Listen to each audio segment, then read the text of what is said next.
I just didn't see Because it. they're hiding. I guess. Feel I- like, I a was child. thinking the same thing.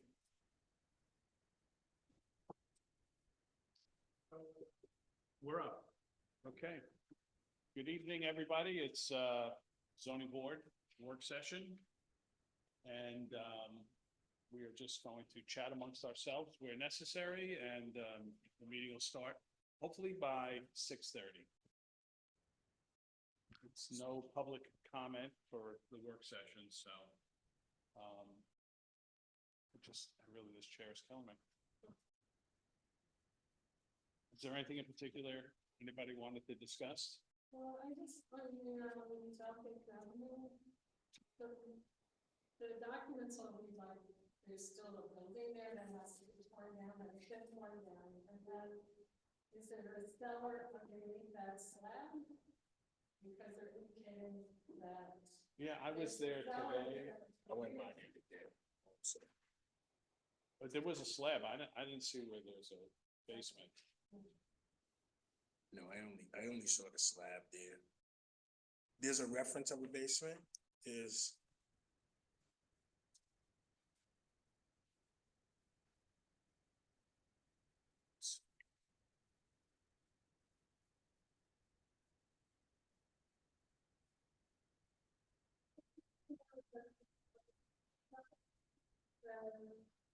Repurposing the existing cellar and reinforcing the existing foundation. But. Yeah,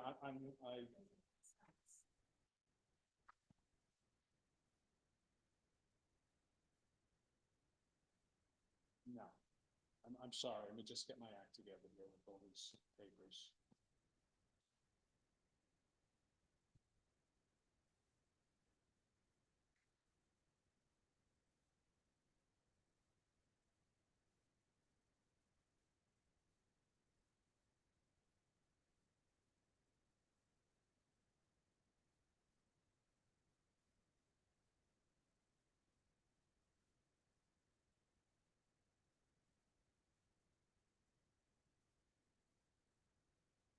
So when, so the plan examiner, when they review the submissions, they don't necessarily go by the project, but we don't really know.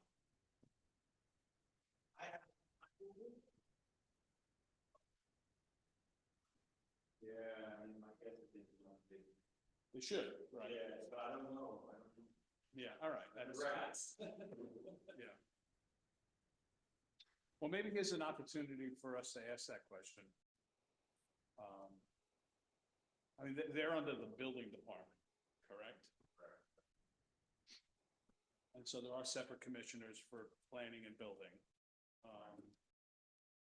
With 318 as Stockville with 11, I'm sorry. With the application you brought about, 318. I do know that, I do know that, it took them a while to do the plan examiner report because there were issues with, because they're using pieces of a couple of different lots, it took a while, they had to aggregate the properties together to do an analysis. There was a substantial back and forth about this, like, it took us a while to determine what areas were needed. So that was a process. Right, I know, I saw the notes to the, Okay. kind of like referring to separate lots, but Right. have they combined the lots? They did, yes. Well, not officially like with the subdivision, but they did it for zoning analysis. Did they put that slab down before or after that? The The one that you see on the property, yeah. yeah, man, because that's just been there. Because I've been by the site itself, Looks new. I thought it was fully new, and then I went over it, wait. Yeah, that's not what. Yeah.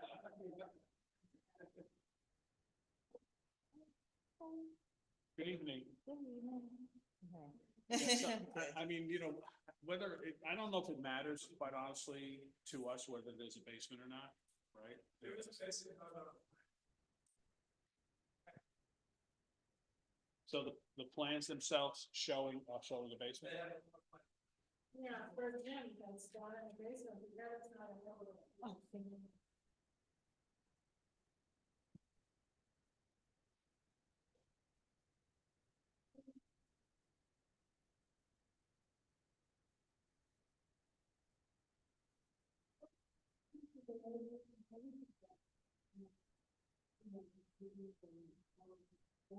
Yeah. Which house? Which one?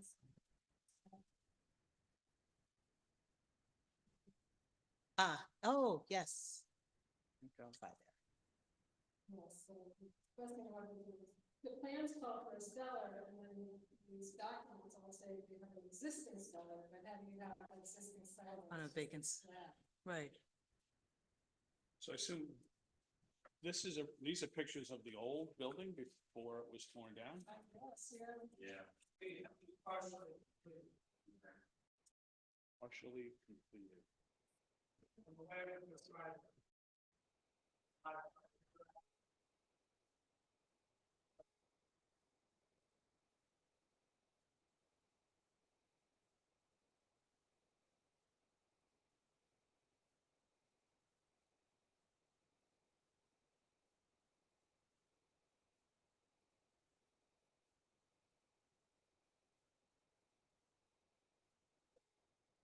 So is the goal to build a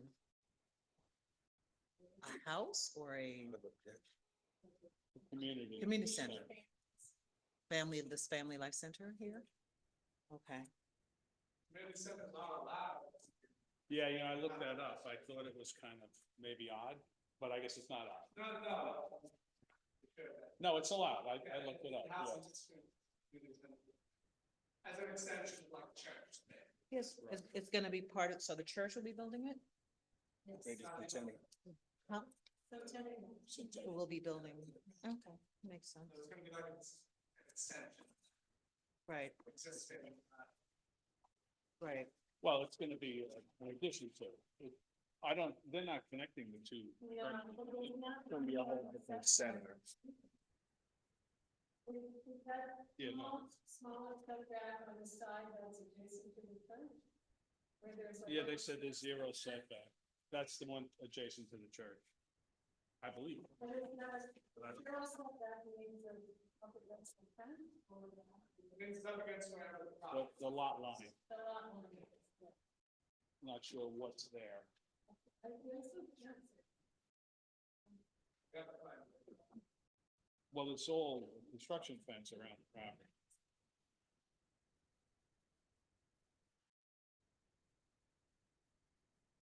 So this would be the center. So they attempted to build other, have other projects on this property before. I'm looking at some of the objections. Well, I understand, they're basically trying to build like a community center before, Okay, and they did not, the project was unfinished. because I was looking at the objections. Oh, the that's what old people were prior saying. building, looks like a church. They're trying to actually get them. Their main group building.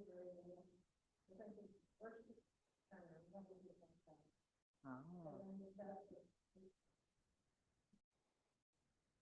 So they started it and never got to finish it.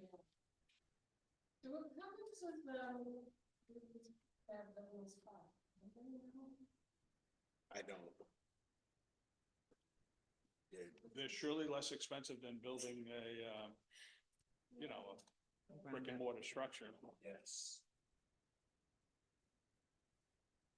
What I find, listening to, reading the objections from the community, and their comments about that there are other community centers nearby. There is the Westchester Community Center, which is a half block away, which is a pretty big building. I was there this Saturday. The Dole Center is Yep. not that far away. And, it's kind of curious as to, like the neighbor said, why are you building another community center? And I think, we could ask that Extension of the question. church.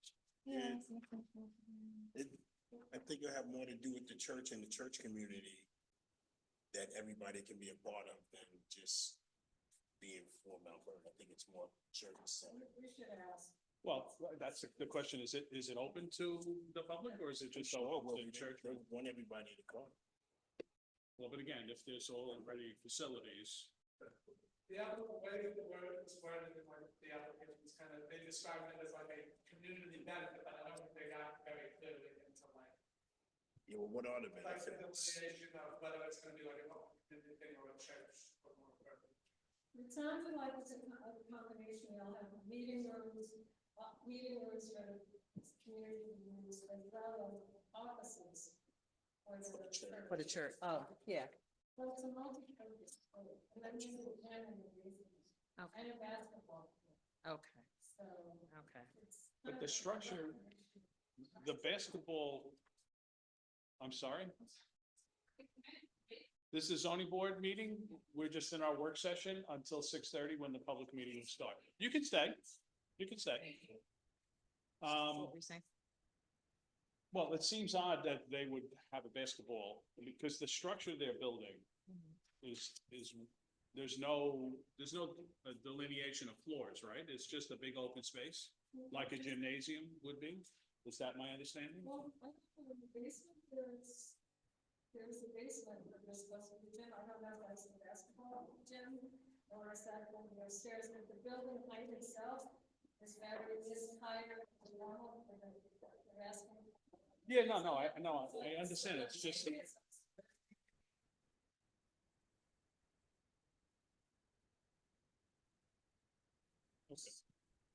I mean, everybody's referring to the basement and a gymnasium and the basketball court. So let's not assume anything. Let's ask the Let's applicant. ask them. But it seems like it will be, to your point, it will be an annex of the church essentially. Because I know the church I go to in Harlem, we have the church edifice, and then they built a building right next door. When it's out like. And it was, to your point, there was office space, there's So space for us to the be able to ground have floor meetings, plan is showing things of that nature, and half of then it there's space that gym, people can half of rent it out if they office. want to rent out space. So, yeah, it's an annex to, you know, community center, cellar floor. but the community can use it, right, because you have a basketball court in there, yeah. There's nothing I wrong, don't know how they're Yeah, categorizing it. there's nothing wrong with that. Center. Because I guess the question is, It's offices. So would it it's be a half- problem? The garden if it- are downstairs if it are was just the offices church and half of the wanting to upstairs, use that space? the first floor, ground floor is office. Then it's granted variance. Yeah.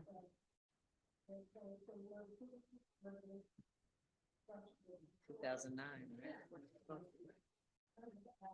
316 South. Family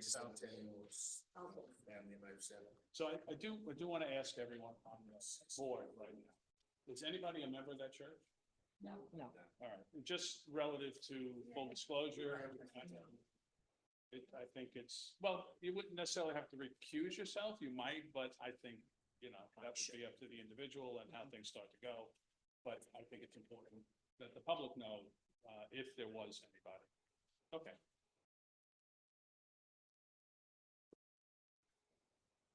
All right, so. Look, this is gonna be a quick meeting, but I don't think. No. I think everything.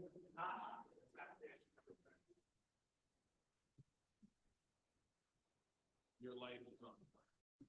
So right in my right, right in my right eye.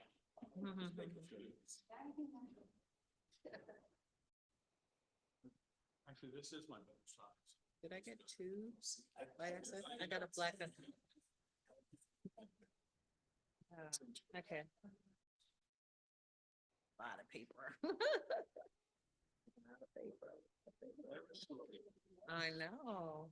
I wonder if it would just be better to give us iPads so that, you know. Yeah, so we could view the docs. I don't know, that might be cheaper. I'm wrong. There's no class. Yeah, I guess, so, yeah, but it seems like a lot. good place to start. Must be an easier way. Now, I don't know. That's okay. I don't know what it is, but there must be an easier way. say that again?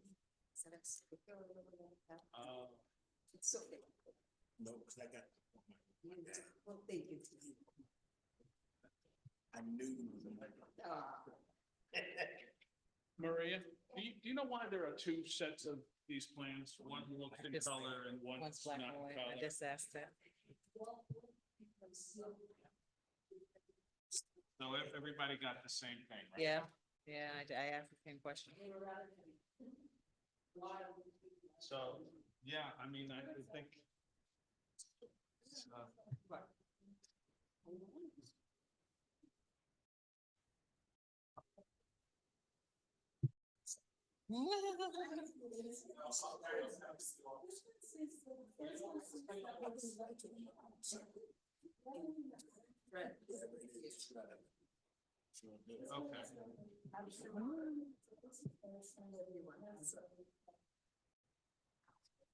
Where are the objections, though? The community objections? They were given to you. Given to all of us. Somewhere it should have been in your initial file. Okay, okay. Ah, okay, I see. Yeah, me too. I like them. I don't think we need it.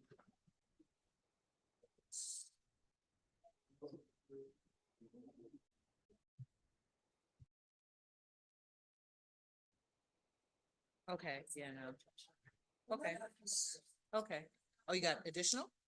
Yeah, this is for, UAT salary. And, I think another. I think that's the one that I can-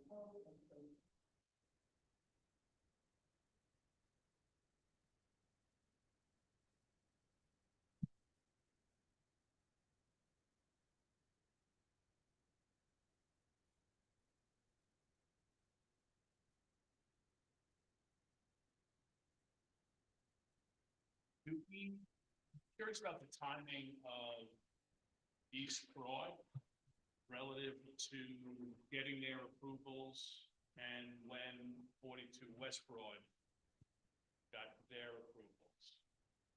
I should have asked that prior of staff.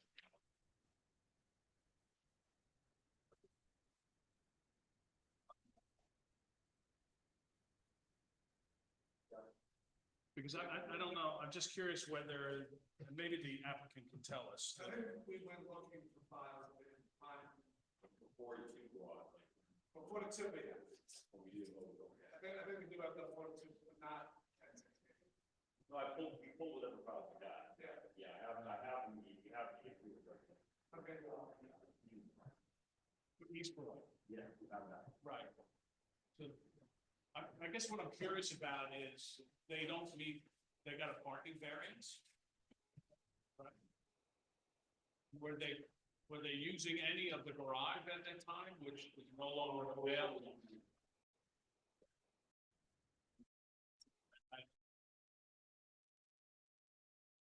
So, yeah, that's what I'm trying to determine.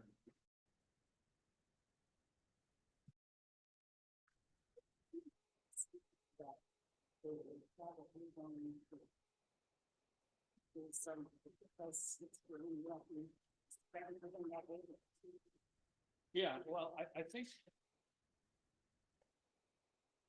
42 Broad might have been done before East Broad was approved. Because it took them quite some time to get the building up and going. But I can't remember. Yeah.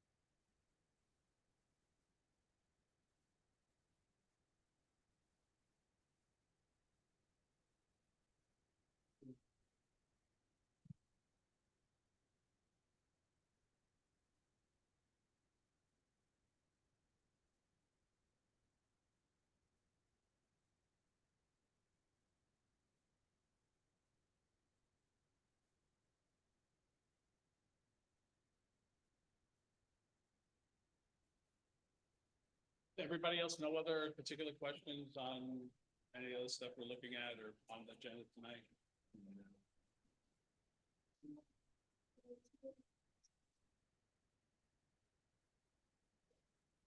Yeah, everybody's supposed to be coming.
Good evening, everybody.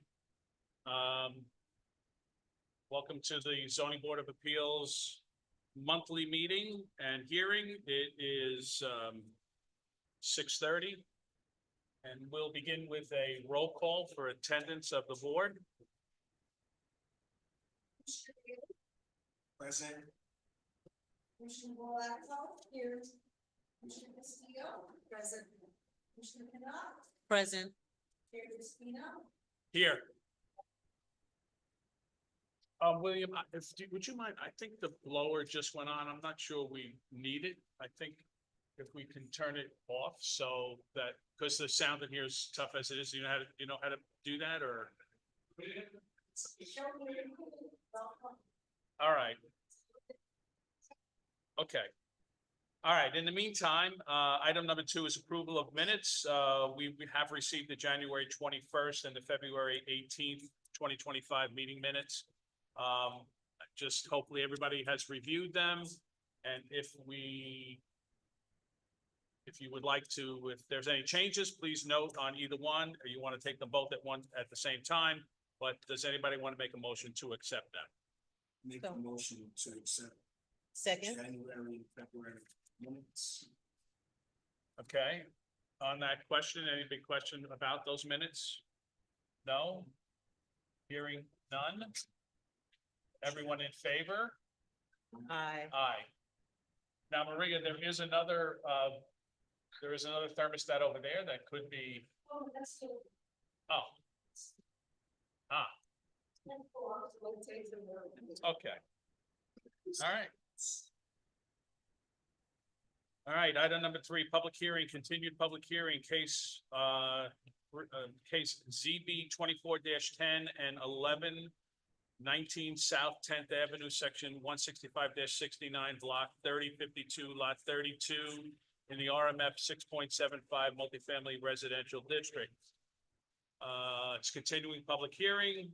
We've listened to the application prior, so we won't go over everything again, but there are 3 variances requested.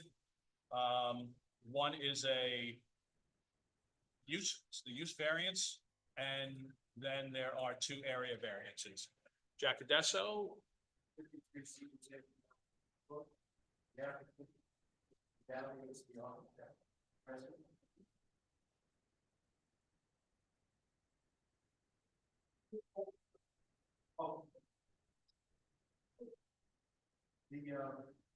The matter was presented previously, just to recap briefly, this is an old school building that has been there for quite a few years. The Archdiocese closed the church down, and the Zelda School was closed as well. This left this beautiful building intact, set up for classrooms. The developer proposes to do is convert the classrooms into apartments. Roughly, I think it's 20 to 21 apartments in the building. Again, it's non-conforming lot, non-conforming building in the sense that it's been built that way for many years. The developer is not changing the building at all, it's externally. All the changes are internal. Building isn't being expanded on the outside. Nothing like that has happened. Building is there, it's going to be there the way it is.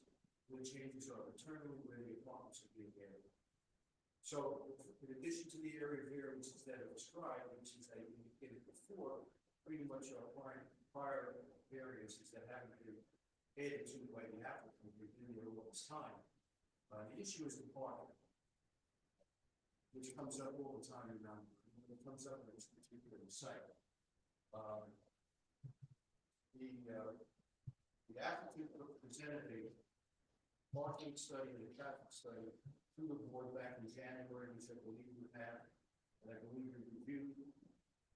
It demonstrates that within 500 feet of the building on street at various times of the day, there is approximately 19 or 20 spaces available. They're not all available necessarily at the same time, but they are available. What the applicant proposes is to use the municipal parking garage, there's two of them, which are roughly within 500 or 600 feet of this location, to park whatever overflow could not be contained on the site. Yes, sure. On the street. We propose that that's about 10 or 12 spots. 10 spots in the municipal garage. We've contacted the municipal garage. So I'm gonna just stop you a second, because I don't recall seeing those locations submitted to us.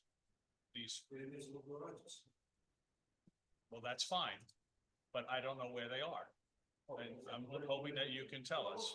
I'm sorry, I just presumed that they would know. My mistake. Okay.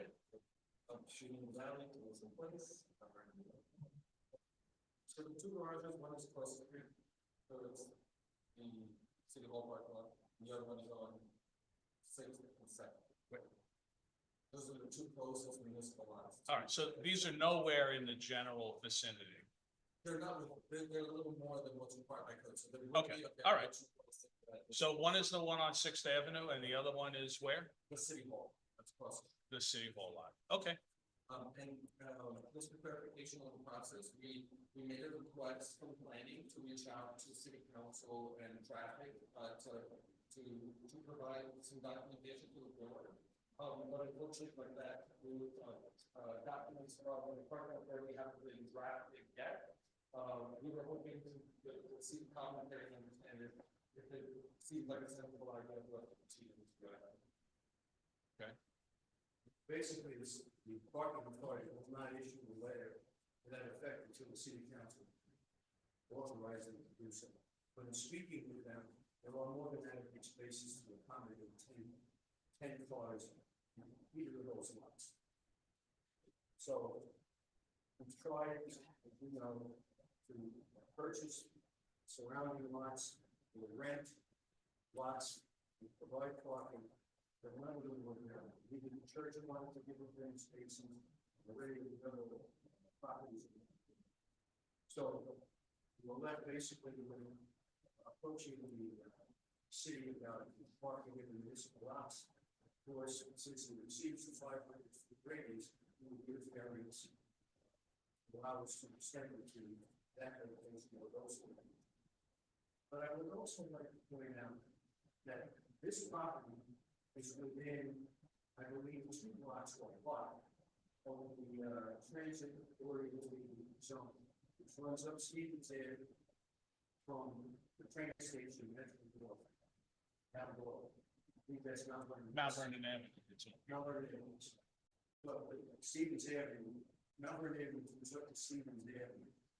And at that location, approximately is where the building is located. So it's within a block of the transit oriented zone. You know that that's what allows for parking of one car per unit.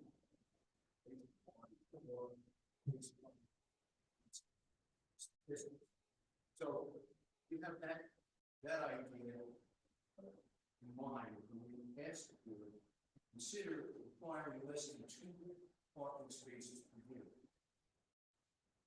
the norm for transit-oriented locations are one space. And in addition, you have the buses that travel up and down First and down Mount Vernon Avenue, stop in the vicinity of the location. That was right on the corner of the block where the school is located. So you have the Metro North Station, you have, actually have two Metro North stations, east and west, within a short walk from each other. And you have the buses who service not only Mount Vernon, but with a lot of Westchester County that stop at that location, which would indicate that probably less than 2 parking spaces per unit would probably be adequate to provide parking for this location. So our request would be that the board allow us to utilize municipal lots in the first instance.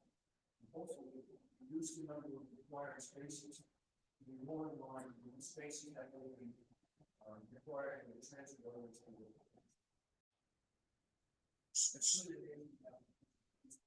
So the spaces, the availability in the municipal are 10? Well, it's more than that, it's more, we're over asking for basically 10.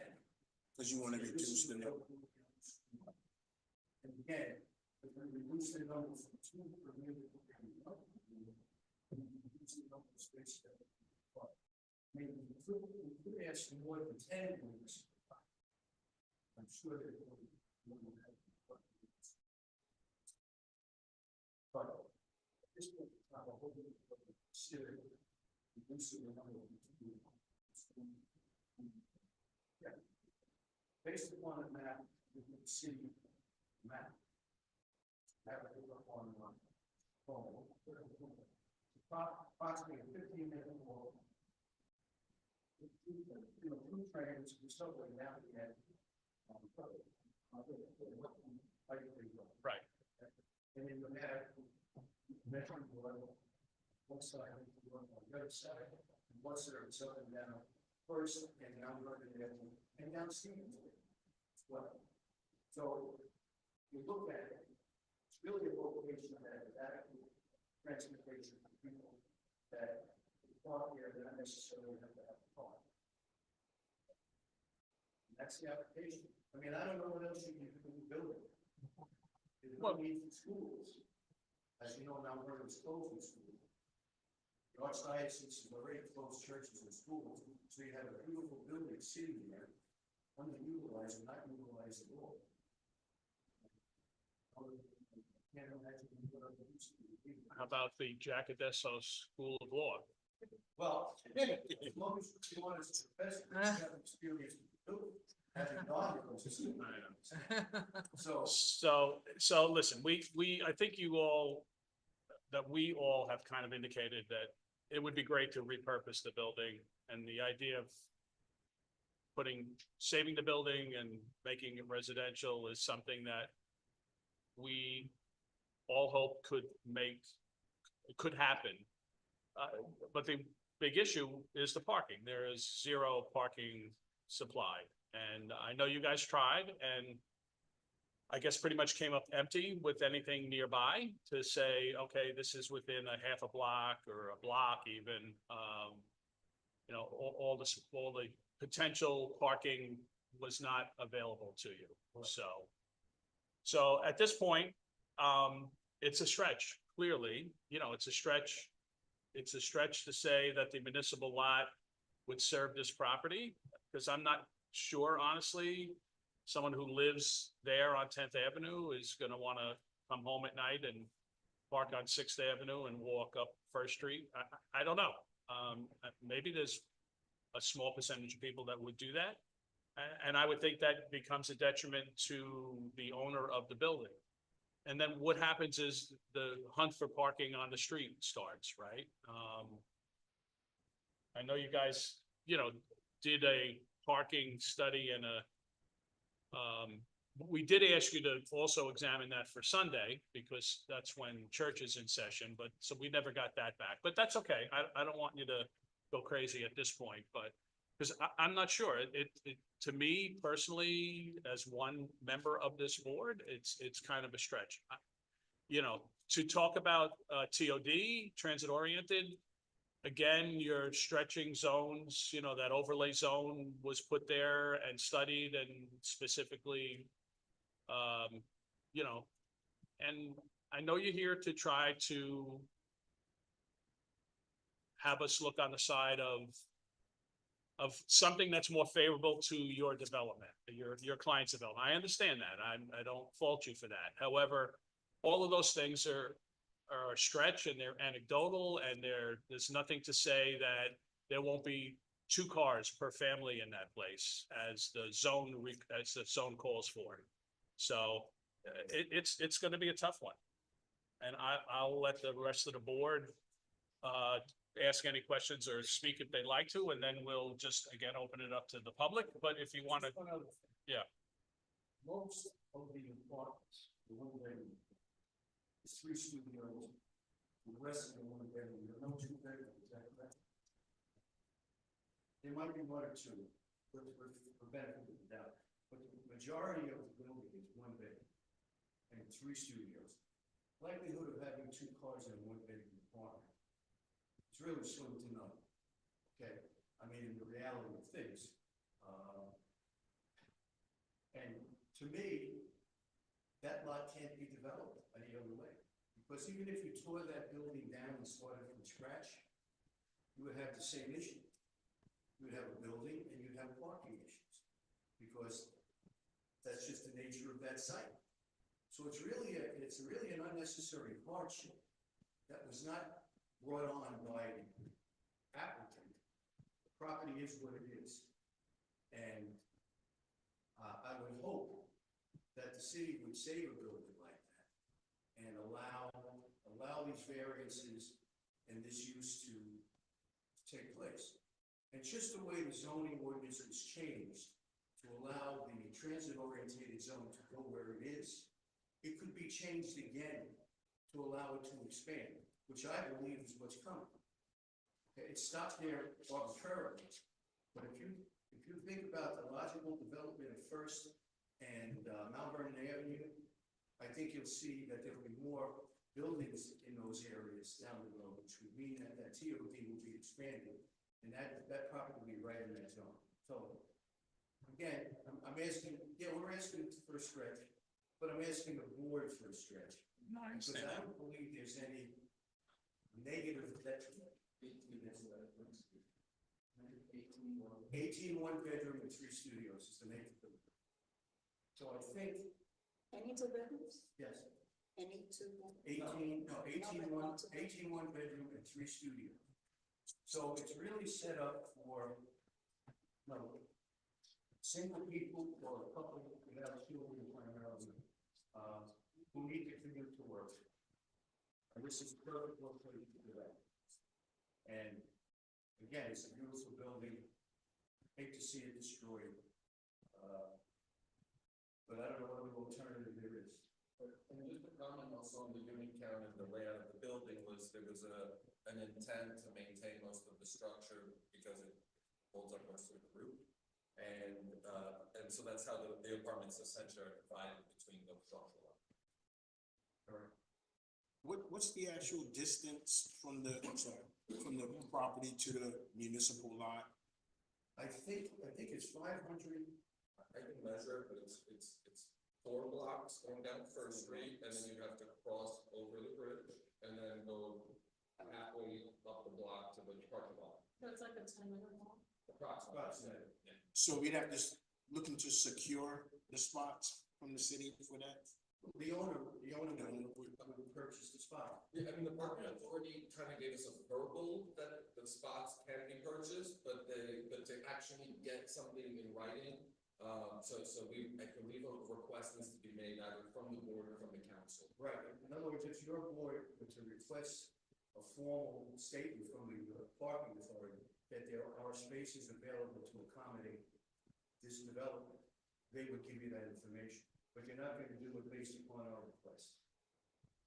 So it's either you or the city council that's the ask for. So, staff, for clarification, if they were to be granted this variance, and allowed to use the spaces in the municipal lot, who makes that request to the parking authority? Although I don't think we have a parking authority. I emailed the parking bureau about this and they weren't aware of it. So No, so there were no, that's right, you did say that. We didn't do So it. the parking bureau's saying that they did not get a formal request from anybody. No. Who did you guys talk to?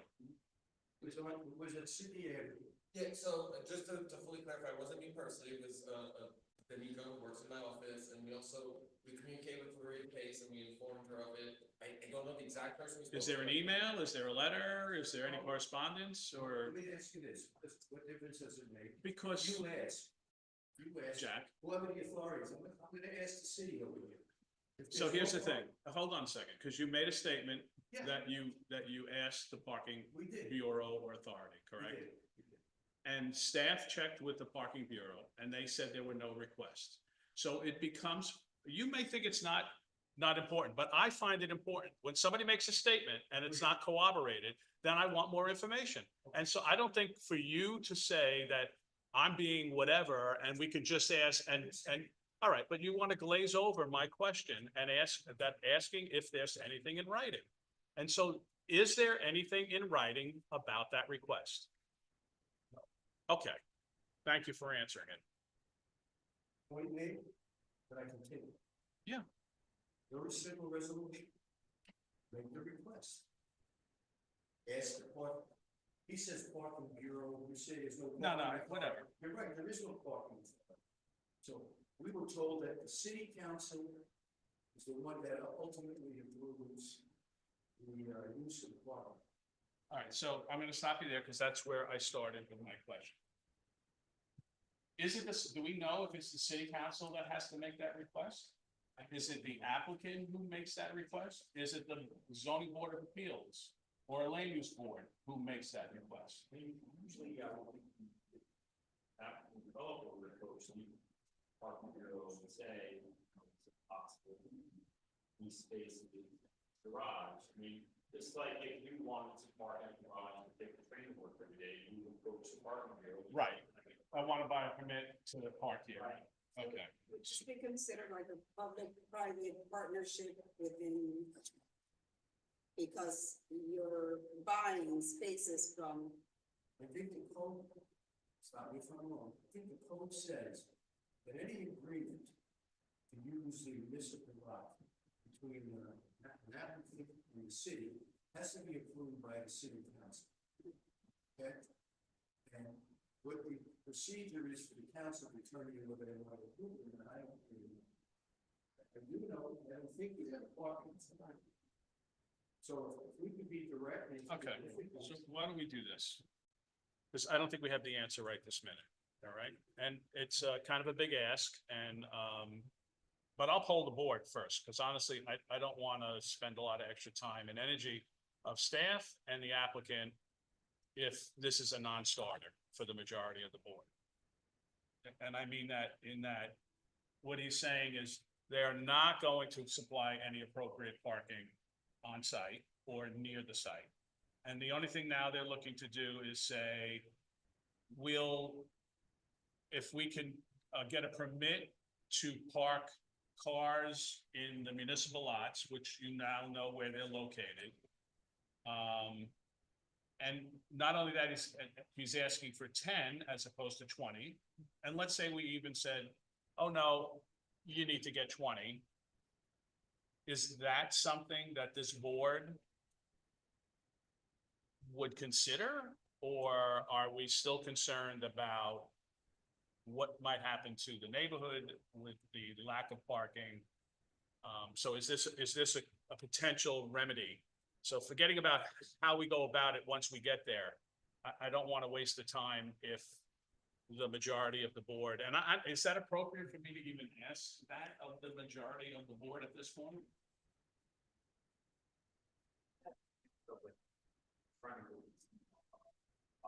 Oh, I'm sorry. Yeah, sorry, I'm like, No, you're in two places. I understand. I personally believe that we should give them the opportunity to see if it's possible for them to obtain, whether it's 15, 20 spaces as a private, Okay. public, you know, Partnership. And how do you partnership, feel? so that. And same here, then it'll be something that will be offered, if it's approved, that could be offered to the, future tenants. They'll take it all they want.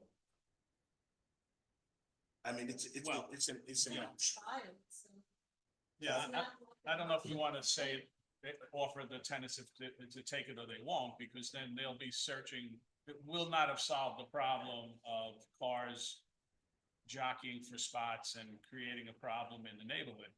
I think if they, if they were to get an approval, right, and let's say it costs $500 a year to park a car in a spot, then whoever rents the place has got to pay them $500 a year, or they have to build it into their price, because this comes with the apartment. Otherwise, somewhat deviant. because then nobody takes it and they stop leasing those spots. Nobody really knows about it, and we've accomplished nothing but created a nightmare. Maybe as a practical matter, always. Who's gonna argue every time? Well, I find it hard to, I think that So they I will, don't but think it solves the But we'll problem. take, Yeah, you- take turns. Yeah.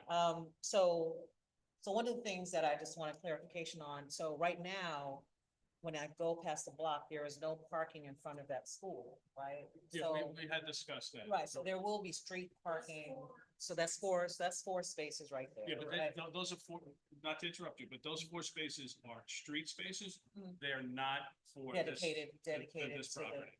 okay, Right? You can't okay. really do that. So, becomes a, Can't take into account parking on the street. no, we can take into account, but we can't take into account that But it can't be it's held yours, specifically that they're for your spots. public. Because somebody else on the block could park there. Correct. So it's a matter of what does the parking situation look like? So, Okay. so just going back to my point, so at the very least, with the renovation of this building, you'll be opening up 4 spots on the block for the public, so that's number one, so let's take that aside. Mhm. So that's 4 blocks, not those 4 parking spots are not specifically dedicated to your building, but as far as the jockeying, it opens up, so that's number one. But number two, I think that if it's part of your perk, that you have this parking, then I mean, in a situation where parking is tight, then you probably will use it if you know that you have it. There is that option. So that's the thing I'm thinking, like, if I know I have it as a perk, and I know parking is tight, then at least I know I have it, as opposed to not have it at all. So that's the only. And I do think that it is a beautiful building. I do think that it's more of an eyesore on the block to have it being vacant, quite frankly. So. And I think that regardless of what goes there, you're going to have that same situation. That's not going to go away. The parking is an issue. So you certainly have to try and see if you have other options. Well, like I said, we will reach out to whatever authority can acknowledge that there is parking spaces available in those municipal lots. And what we have to do is be directed to who we should direct them. We obviously call someone who may not have been the right person to call, based upon what I heard. So let us know who to call, who to contact, who to do it. Apparently, it's a formal agreement that has to be entered into between the property owner and the city to utilize the space, which means the space is paid for. You bring out a good point. If they're paid for, it's a perk of your tenancy. I guarantee you, most people will use it. We're not asking them to pay for them. In other words, yeah, the spots in the municipal garage don't pay for it. These are spaces that will be paid for. And, again, Is it the parking and little things? Right? you know, What is the payment schedule on this? On the spots? I mean, and I'm sure that is. well, so it wouldn't be the parking and So there's 2 separate, it would be, that's another thing, we'll just have to get clarification. So there's 2 separate issues. One is allowing the applicant to utilize municipal parking. Code allows that, but the parking is supposed to be within 500 feet. So it's not within 500. And they would need to get approval to even use that within the 500 feet. Now they're asking for approval to use it outside the 500 feet.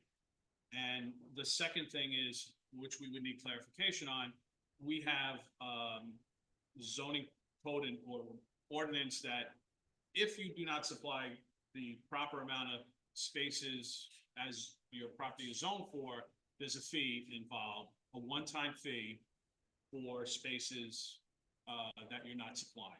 So they both come into play in here. We just need to get that clarified. And Jack, you're familiar with that. I think we did that with another one of your applicants. Yeah. So, Again, we could be directly, who to make a request of. We'll be happy to contact him. They will verify and availability of parking. They don't need to park. And we'll go to our, and, we can get you whatever documentation from that, I'm going to say, that we get.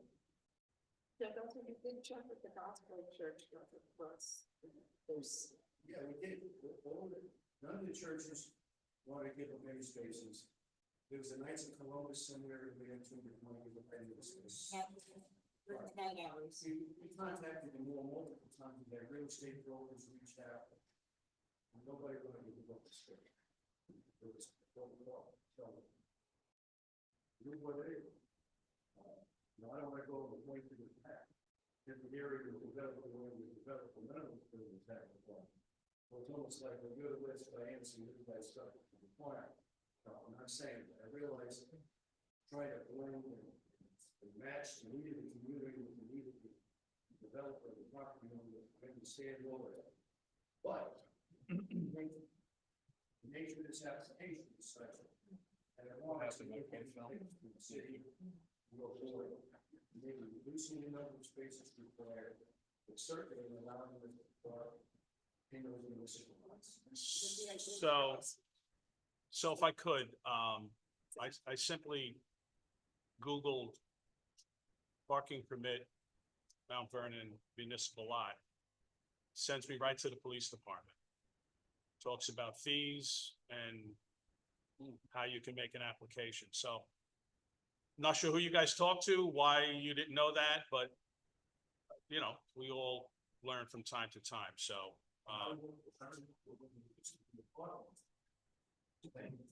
right.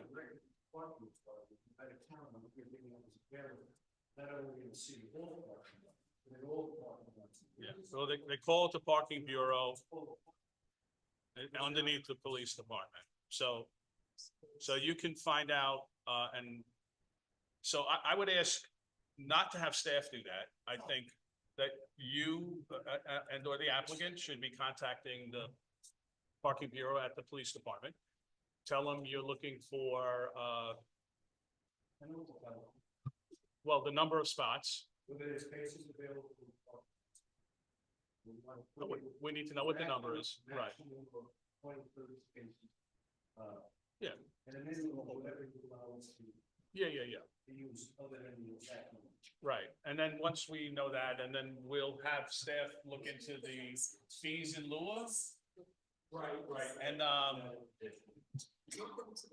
And I just really do have a concern about the community, so at this point, I'm gonna ask if there's anybody in the community or in the audience right now who would like to speak regarding this application.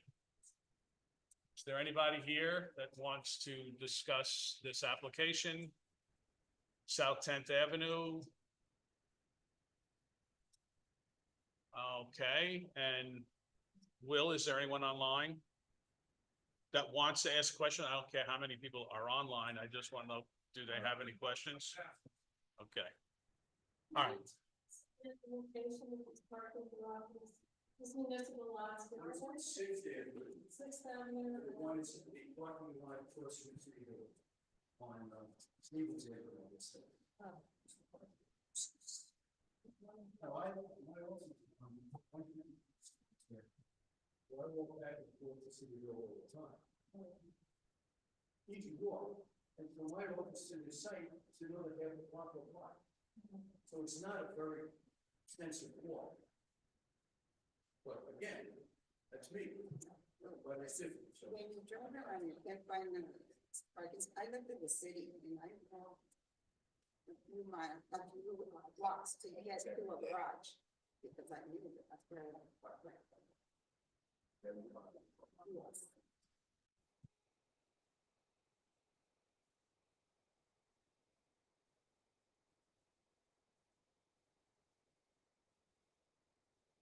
Okay. All right, I don't, I just wish we had more community people that were aware, hopefully they're listening in or looking into this and they'll come to the next meeting, because I'm just concerned about giving this kind of variance away, quite honestly. I'm sure, you know, anybody looking on the outside in at this, if this variance was given, there'd be people upset. And, you know, I'm less concerned about people that don't live in the area that might be upset, but those that live in the area, so. I guess there's no way that we can ask them to do another mailing? Is that something we can request of them? Put the on the council already received when this application first came in, probably was open, there were several comments. People were asking if they could park their cars on the sidewalks, because they were saying. Well, I think that was, you know, that was what we heard, that parking was an issue already. Yes. And so, you know, I mean, what were there? 3 people, 4? I don't know. There was notice. I mean, I also have the email response from the parking bureau saying that parking is difficult in that area. Questioning if parking could actually be provided. And then, For the whole block, or just for the whole block. But the email from sending I can. and then I do want to say that the other side is the balance of, here's a building that's been vacant for quite some time that needs to be repurposed, if at all possible. Yes, could it be torn down and put up two or 3 family houses with some parking and a garage underneath? Yeah.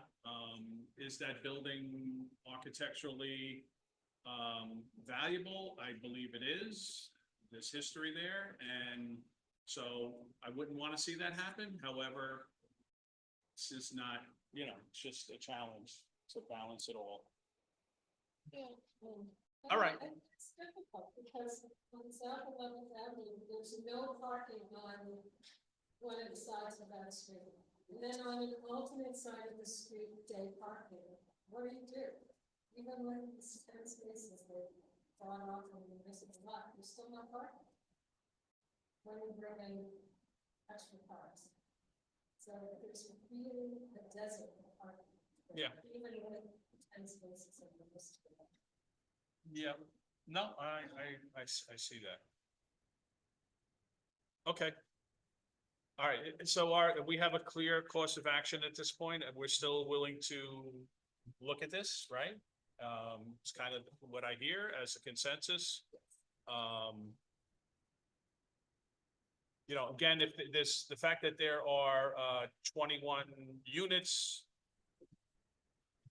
should minimally seat 21, if not all 42 in municipal lots. Not saying that's ultimately where we'll come down, but I think we need to know that. So. All right. Because it's a two-way street. I think it's a truck route, and it's too narrow to have parking on both sides. Yeah.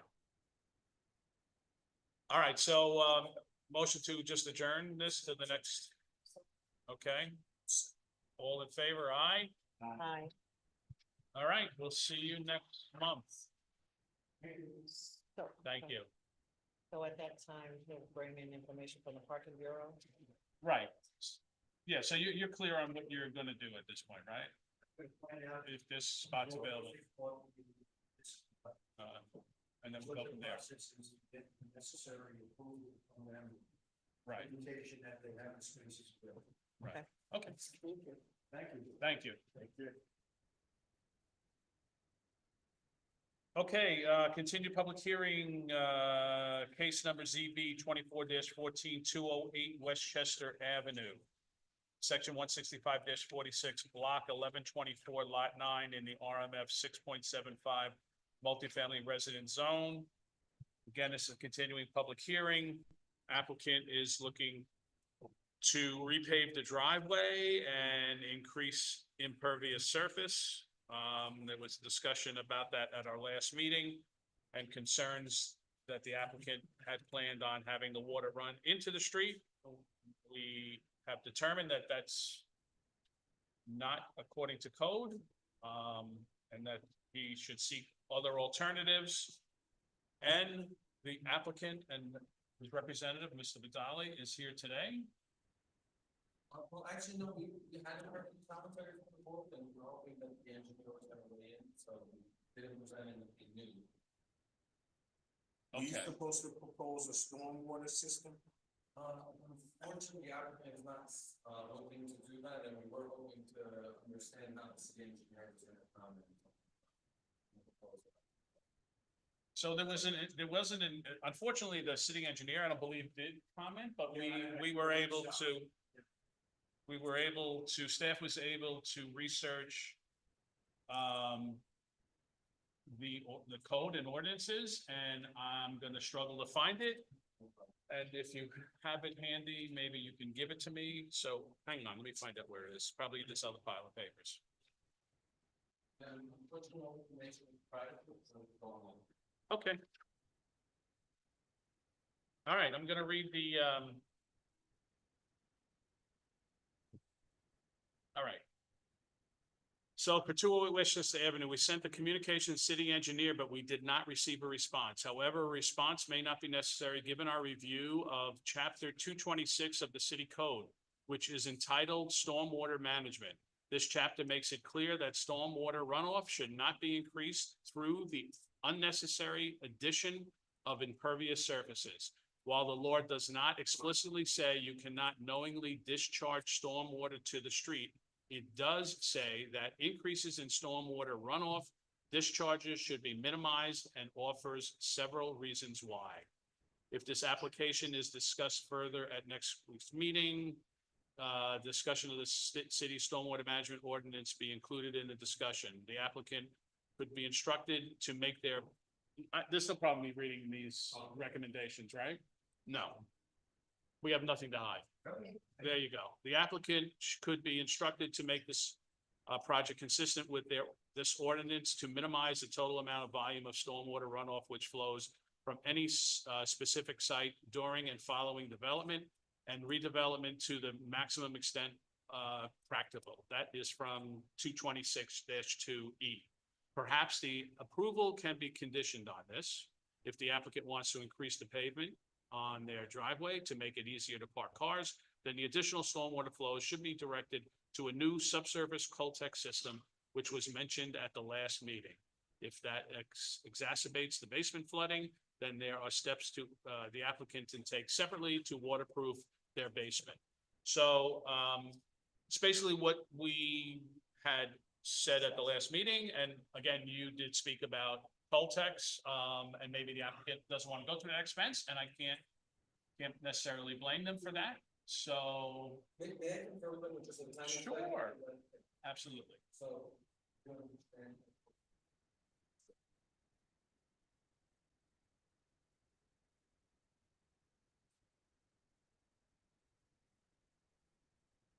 and not speak for others. If they receive our request. Based on this, that they made a request.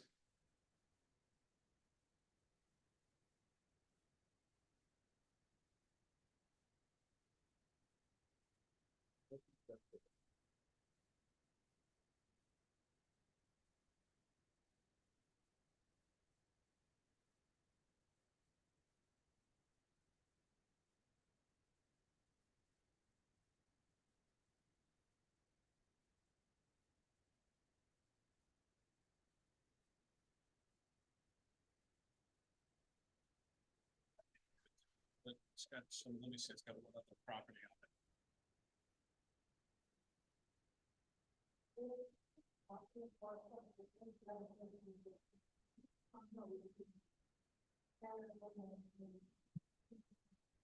So just, you know, when you do this kind of research, I think we should communicate to the applicant where we're going. And maybe I should have said, okay, I see this, communicate, but let's be a little more proactive together with each other, Yeah. because So you shouldn't have to wait another month to have this discussion. Try to condense this. Not have to see people 3 times. I think after 90 days, I don't want to hear about this project anymore.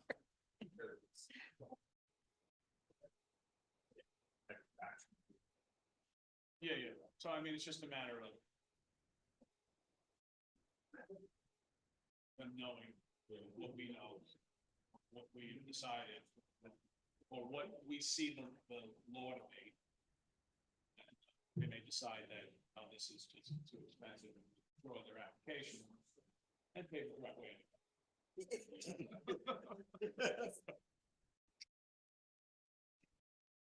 Did I say that?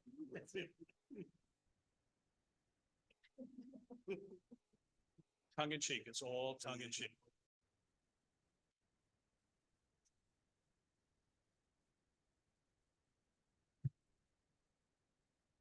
No, that's okay. So the applicant.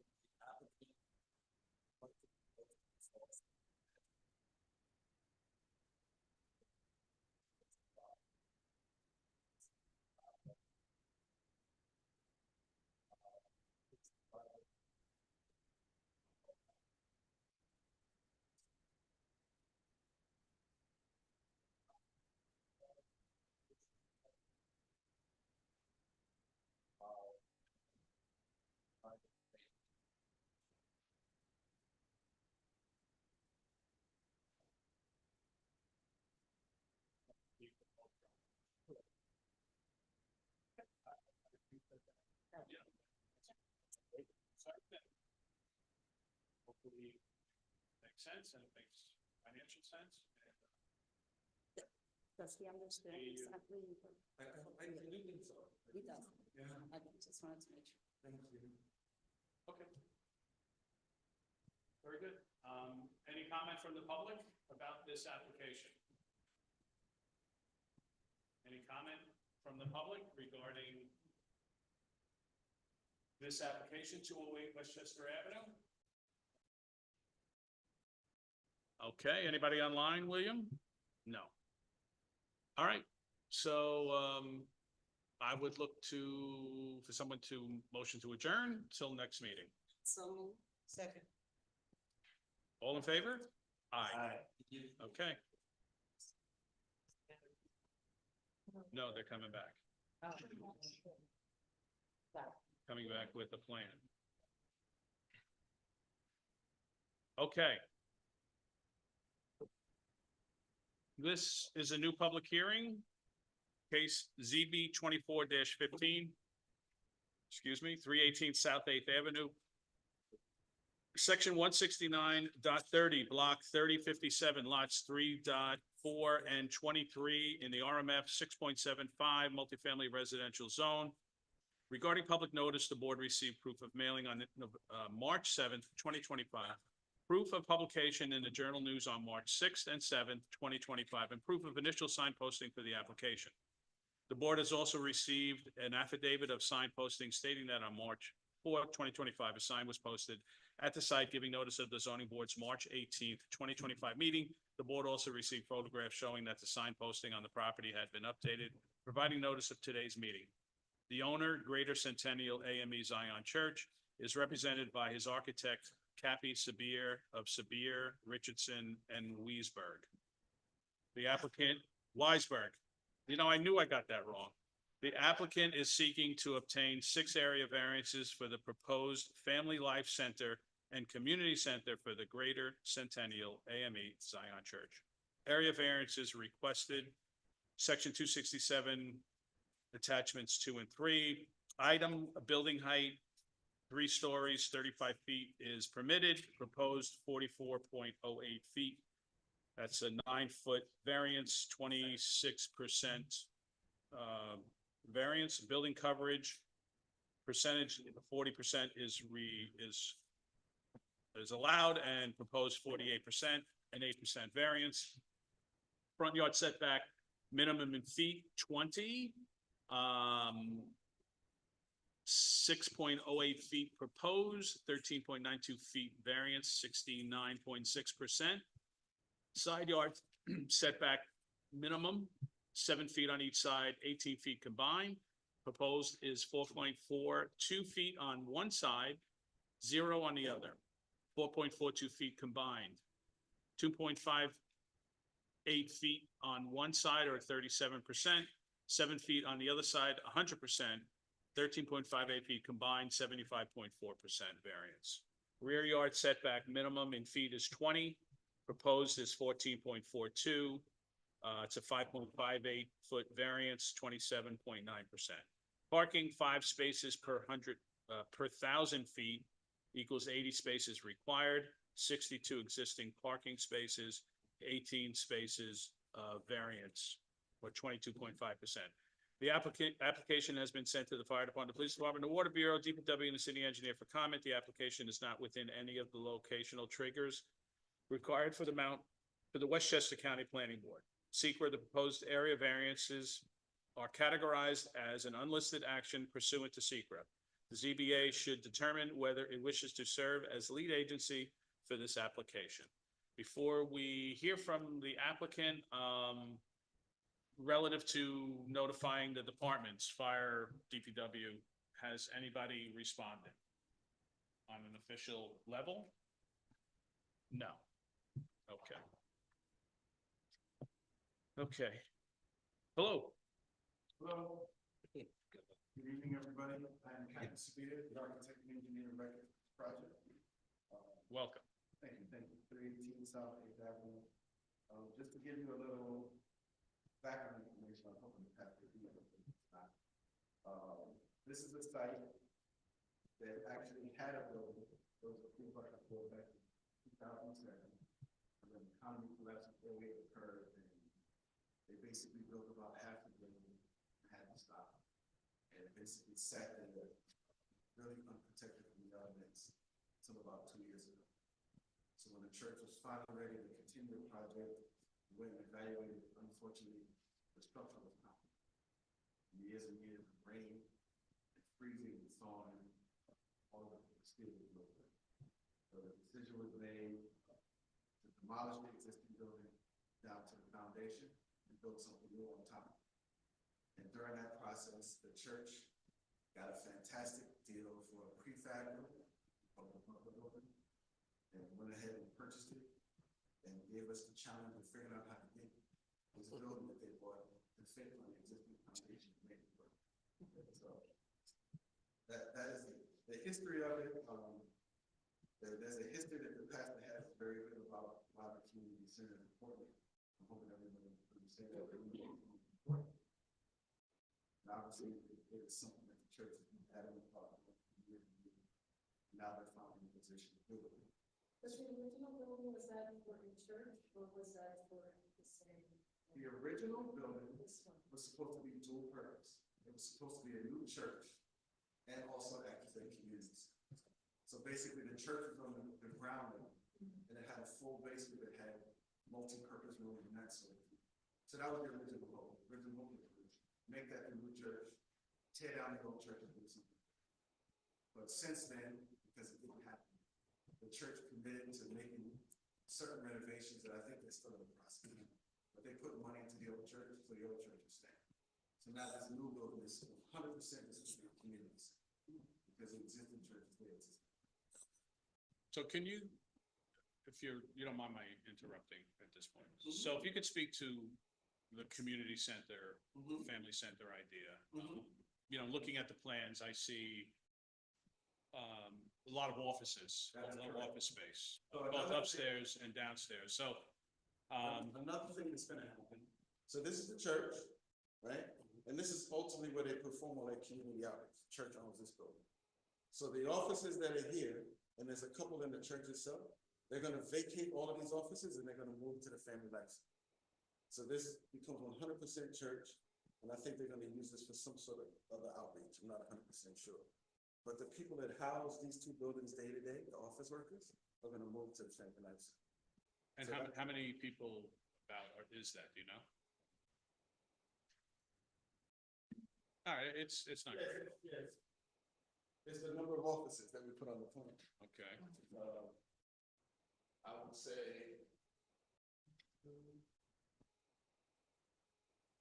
about 10 people, 10 or 11 folks. Now, aren't there offices at the lower level or?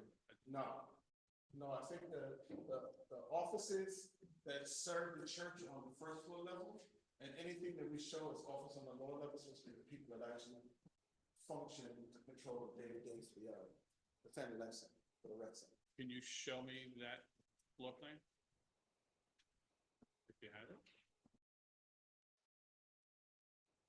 So is this the cellar? It is the Left. cellar level.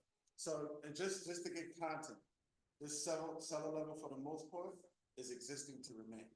This is the actual cellar of the original Okay, building. so that's, These block walls, right? But you can't see it. I'm sorry, I'm so sorry. So the cellar is underneath that slab, that's. Yes, that is correct.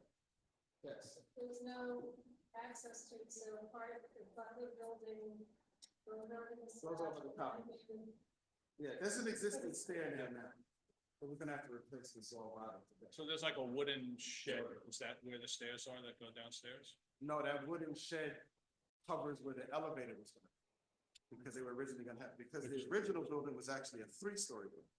It was this lower level, it was the ground floor main level, and there was another level on top, there was a second. So they had a 3-stop elevator in the original building. But yeah, this is the existing, the beautiful colors you see here are the existing building. And the gray that extends to the left and the right are the additions to the foundation we had to create to fit the Butler building on top. And those would be on slab? Is that? That is correct, this is all slab on grade. Correct. The gray is slab on grade? Right. The rest is below? The rest is below that. Okay.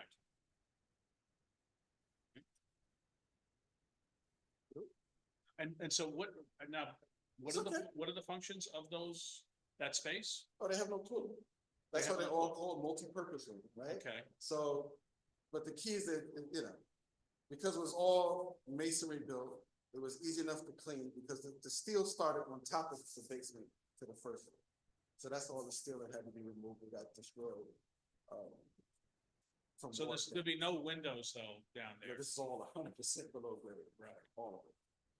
Which, like I said, basically is the original intent. We kept what they were doing. I said, you're right, we do show some offices here because we figured they're gonna need something. Some offices for the people that are managing this area. Isn't there a gym down in the cellar? Jim's on the first floor. Oh, yeah, the cellars, which you did.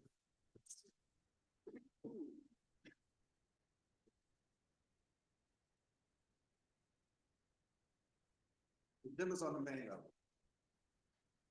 So the gym basically is really the only function for the community in the first floor is the gymnasium. And basically everything you see here is a support officer for the church. Right. And they have their own entrance, they can come in from on the side, they don't necessarily have to use the main entrance. So not to be cynical, that's really not my intention, is you call it a family center. Yes. A community center. Yes, Yet I only see 1/4 of the building dedicated to the community. no, 3/4, because the only thing that's dedicated to the church is this quadrant here. Everything on the lower level is for the community, and the gym is for the community. Okay, so These lower could be level. dance studios, Okay, ping pong all right. tables, whatever they want. All right, that's what I was trying to Right, get the at. only thing the church is gonna occupy is this area. Yeah. Right, that's it. These are the only 2 entrances. Ingress and egress. No, there's 3. There's one stair here, one here, and another here. Yep. So there's 3 means of egress from the lower level. 3. and you can see the continuation of the story. Yeah. And obviously we have 1, 2, 3, 4 means of egress on the minimum. And those are stands on the, what would be our left of the court? correct. Those are bleachers. Bleachers. Do they move the bleachers? If they can afford it, they will. The goal, yes. For wheelchair access. To which portion? To the lower level? No, they have I'm sorry. This is an elevator. So they're gonna have an ADA proper size elevator to get to and from. But no, there's no ramp. Obviously, we have 0 threshold entrances on the first floor, so everything up here is handicap accessible, and somebody who's handicapped would have to use the elevator to get down to it. That's the only way, unfortunately, that's it. All right, well, that would be the planning board ultimately, right? To make sure that, and you know, to get your permits, it have to be ADA accessible. All right, and relative to the way this is laid out with offices and all that, because it's for the church and community things we're doing, that doesn't change the fact that this is a permitted use within the, correct, it does not change the permitted use. Oh, the fact that it's both the church, has church offices and, the churches, Well, I think churches are allowed too. Yeah, churches, community. by special permit. Okay, but it's not, but they're not holding services in the No. building. The existing churches remain. Yeah. Okay, and another question, which, you know, kind of the community spoke to in some information. And that is that right across from the church is the Westchester Community Center. Wellness. Yeah, I don't know the name of it, but it's a pretty big community facility. It's health, Oh, that's just healthcare, that's Yeah. not, oh, okay. Yeah, I was there Saturday, so it's mostly clinics. Oh, okay, you know, I have been in that building, Yeah. yes. They painted it, so you might not recognize it now to Yeah. the color. Okay, Just the Dole Center. yeah, which is down the block. Now, will this gymnasium and services below, whether they be dance or art or whatever, they be open to the public or Yes. just the church? No, they're for the members? public. Okay, This Family Life Center is for the public. Period.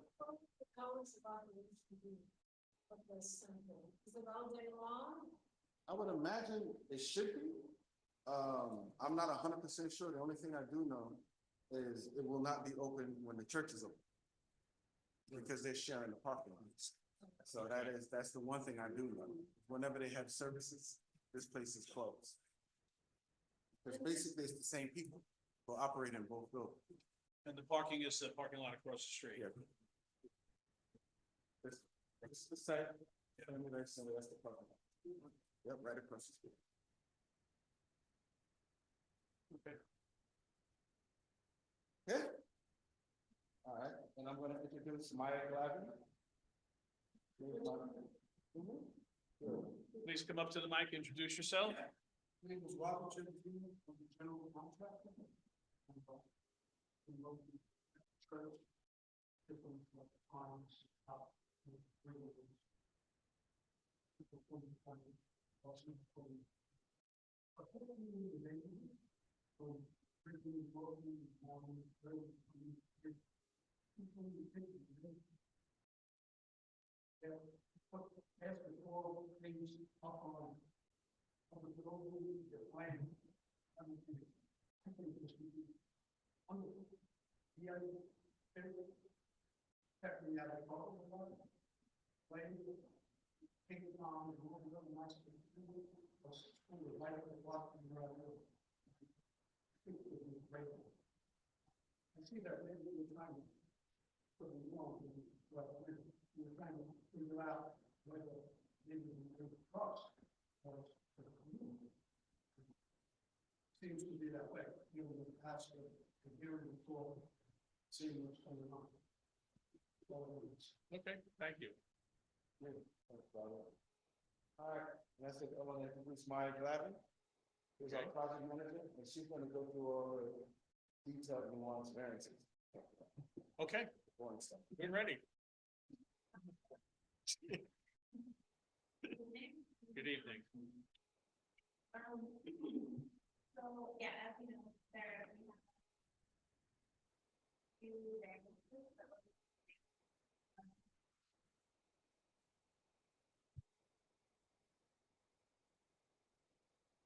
Okay.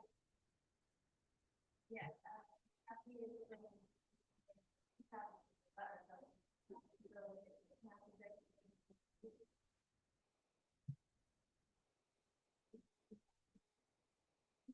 That made in the 24-foot one. What is permitted is 3 stories, the maximum of 35 feet.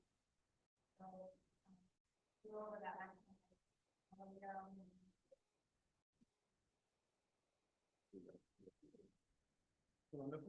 You don't need to see the second one? Go ahead, Maya. So you know what I'm gonna ask you to do, because I notice when I look at these hearings or meetings online, the camera's over there and no one viewing this can ever see what's being presented. So I meant to say this earlier on. So if you could put it on this side and kind of tilt it a little bit, that maybe at least some of it will get on camera and the general public will be better informed. And actually, you can slide this whole podium a little bit. No, that way. The camera's right on top of that, if it goes just a little bit, whatever, okay, that's good. And then, are you gonna use that?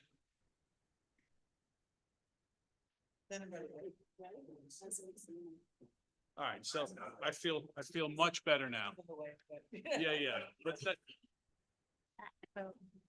Well, we just, yeah, I mean, the board has to see it too, so it's a challenge, but whatever. So you know what? That's fine. From time to time, you step back a foot and then come back. And Okay. It's not that complicated, an image. All right, sorry about that. No problem. Should I keep going? Please do. All right, so the next area variance is the building coverage. So what's required by permit is 40%. We're proposing 48% building coverage of the lot. Similar to the first variance, it's related to the prefabricated structure and what fits on top of the existing foundation. So let me ask you, and this you will need to do, I believe, for the planning board, but did you do any shadow studies relative to the height of this building and the surrounding homes? Yeah. No. All right, so they may ask you to do that, and obviously you don't have anything that puts this building in perspective with everything else that's in the neighborhood, so that, you know, it's 1 story higher. I know it's peaked and maybe, what is the height from the ground to the low part of the roof line? Do you know? Not the peak, but the low part of the roof line. Probably about 20 feet. 28 feet. So it's below the. Yeah. Okay, anyway, that you should be prepared for that with the planning board, but go ahead. Okay. And then in terms of yard setbacks, the front yard, side yard, rear yard, we are under the minimum for the front yard. 20 feet is what's required. We have 6 foot 1 inch. All right, so what we need to see is where these lot lines are and where the building is relative to the lot lines and what is the adjoining or the adjacent, what's on the adjacent lot? Okay, so the building actually straddles 4 lots. They're all owned by the church. I don't know if you can see from where you're sitting, but So let's talk about the front setback is not an issue, or is that an issue? it is an issue, yes. It isn't, all right, so let's talk about the side setback. So the side setback to the south side of the property, is currently a parking lot there for the building, the adjacent building? And the building will be right on that lot line, or is there, that's where the 4 feet is? So this is lot 5. It's huge. There's housing on this lot as well. It goes all the way down to the end of the block. The church owns this lot, and our building actually extends into this lot about 5 feet. All So right, now you've confused me. So this building extends beyond the lot line Yes. into that existing parking lot, yeah, I know it's which happens to be owned by, the church. Because church. there's housing. It's for those apartments that are on corners of Ebony Gardens or something like that. Yes, Yeah. it's evident. Mhm. Ebony Gardens, so you're gonna extend it How did- into the Ebony Gardens parking lot? We don't interfere with the parking at all, but yes, we extend into it. so, excuse me, so we had a similar situation with an applicant we were trying to find parking for. He owned 2 lots. Now, maybe it was different because he said the bank would not loan him the money, but we had suggested he utilize some of the lot that he owned next door. And that didn't happen. Is this not an issue that is a separate lot and they're now infringing on that lot with They own it. a building? Well, but it's a separate lot. What was in parallel with this application, our client has also engaged a survey that ultimately going to do a complete lot consolidation and not. So ultimately, it will not be, because right now the building is on multiple lots. So we've already been told we're gonna combine all the lots and we're gonna do a lot line adjustment. So ultimately, our building will just be on our lot. So there's multiple lots though, and the majority of them, but beyond that, you're extending onto the adjacent lot, Right. which is not, it's owned by the church. I understand that. And you plan on reapportioning the lot that you are now going to infringe on to change the property line. And not impact the parking that's in that lot. That doesn't affect the parking flow. Nor, nor will it affect any of their zoning as far as how they're, and to what extent have you gone down that road? Is it just kind of like initial thought or, No, the survey is working on. okay, He's done an apportionment. Yeah, as you know, lot consolidation, has to be done by a licensed entity. One of the things I am not. okay. Yes. This is where- Yeah, no, they're working on, it, but that's a separate application.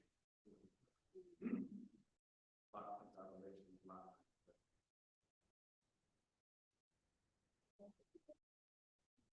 Right.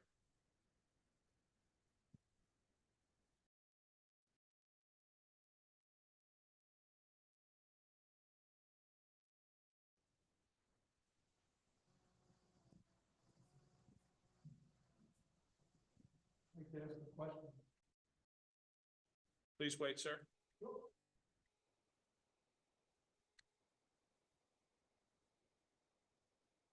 When she's finished with her presentation, you can speak again.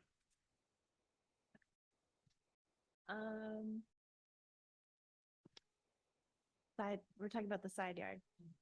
Yeah, so, where so what you have is 0 on one and 4.4 on the other side. So tell me where I'm assuming that the southern lot line is 0. It's actually a -5, but it will be 0 once you reapportion the lot.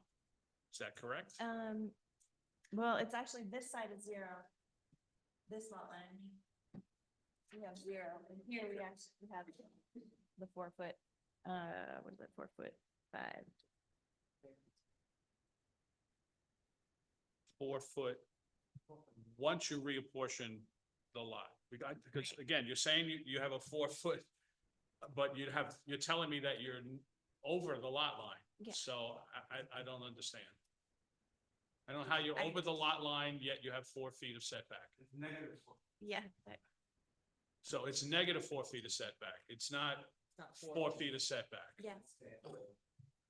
So let's correct let's correct our internal notes on that, okay?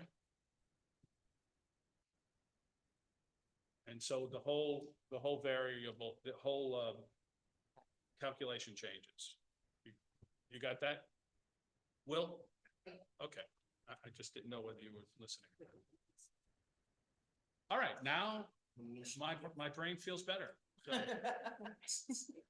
go ahead. It'll help hopefully make more sense once we, have the apportionment. So the front yard, the building is sitting directly on the existing foundation, so that is basically the line of where the front yard is. And it's under the minimum. It's 6'1" required is 20 feet. You show that on the.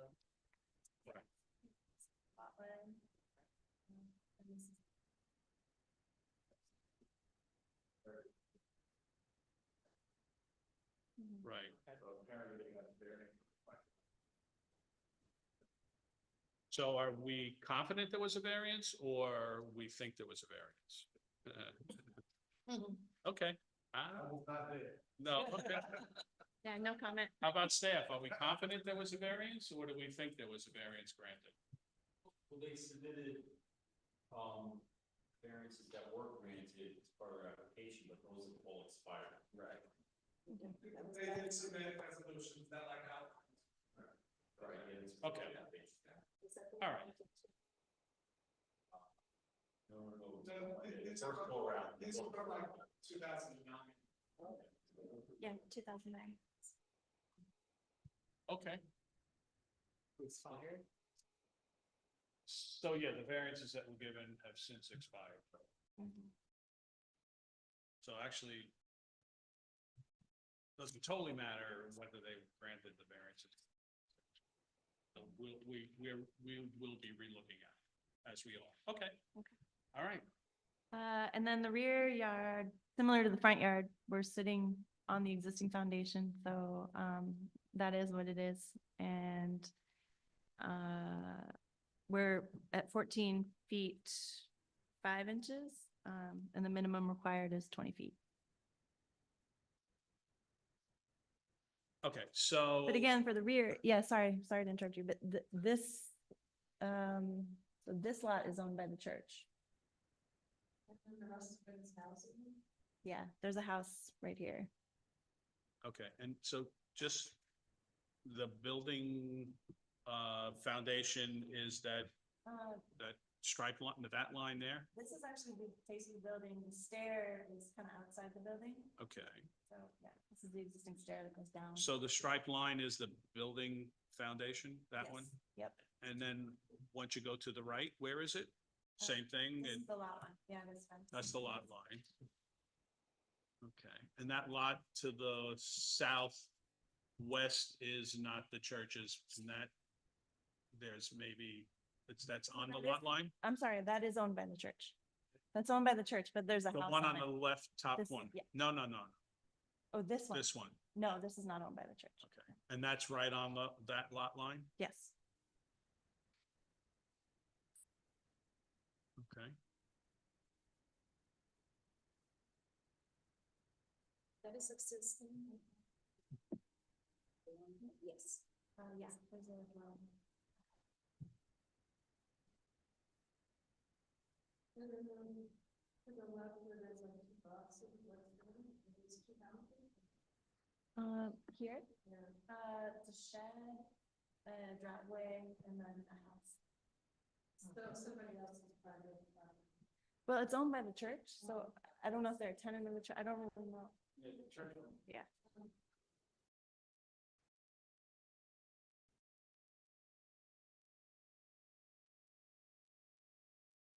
Are all those properties off the property tax rolls? Do we know? That the church owns? If they're just. I have a question again. So the church owns a few properties that they don't use for Yeah, mass, it's the owners of the land. Right. they're just the owners of the land. Mhm. They're not exempt from property taxes. And maybe I shouldn't be Oh, asking you. yeah. I should, I am not qualified to answer that. I should. I was confused by your question. I don't know why I Do got we up. know? Can we find out? Checked about the tax status. Tax status there up to date. No, so that's not really my question. So my question is, the church owns properties that it does not use for religious purposes. Correct.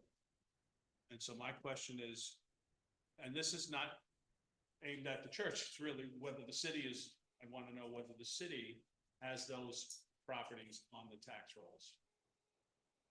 And you may not, I don't expect to give me an answer, but I'd like somebody to find that out. So it's this, whatever the lots are that the church owns that they're not using for religious services, are they on the tax rolls? And all of that was, 11. That would be nice. Ninth. That's nice. Yep.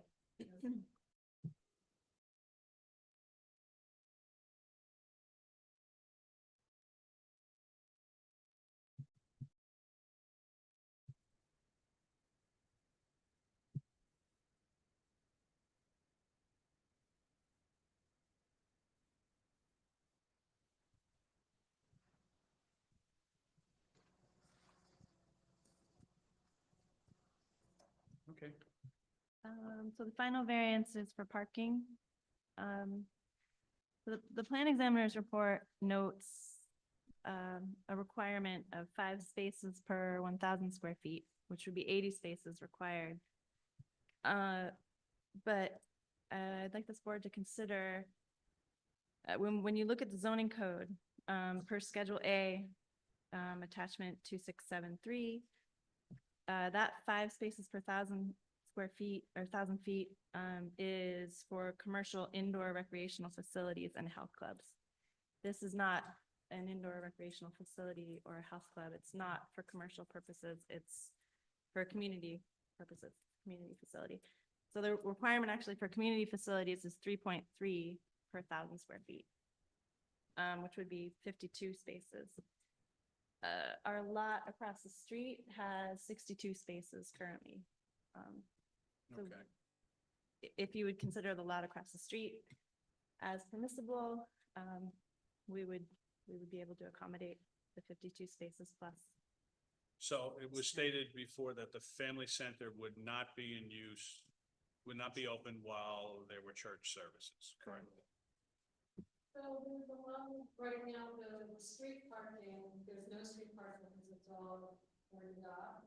So when this is open, the church is not going to be asking, is the church going to put it with no parking or open parking? A very long amount of potential parking right in front of it. The church will put no parking sign on the street. Yeah. Well, I don't think that's not the church's responsibility. That would be the city. So we can, Condition it. right, we can speak of that in our, if there is an approval or not to that, because I think Will mentioned in his comments that there's no accommodation for a loading zone, or what am I, no, am I confusing myself with something else? We do have a loading zone. You do? Yeah. Oh, so that area is, you can pull off, Mhm. and you have a curb cut there? Yep. Okay. Okay, I don't know where I read that, but obviously, I'm sorry. maybe not.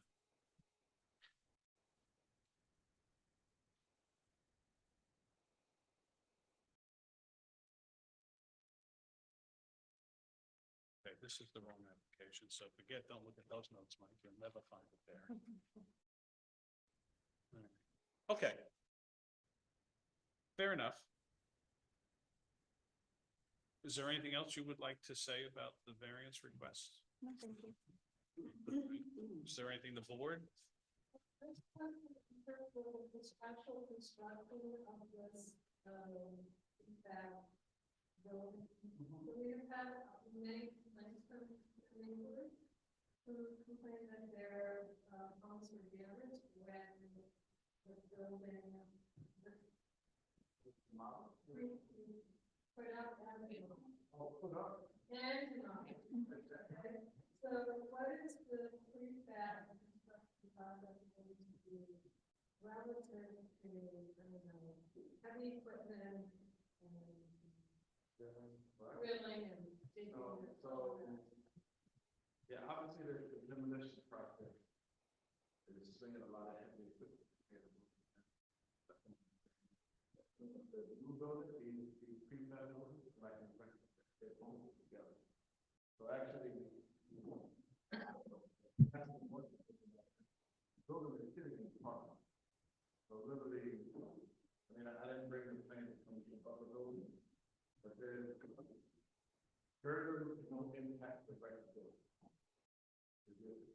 The green piece is still up.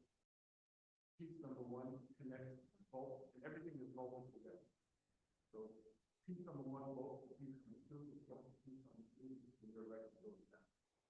And the foundation that is already designed ultimately has the bolts coming out and the impact.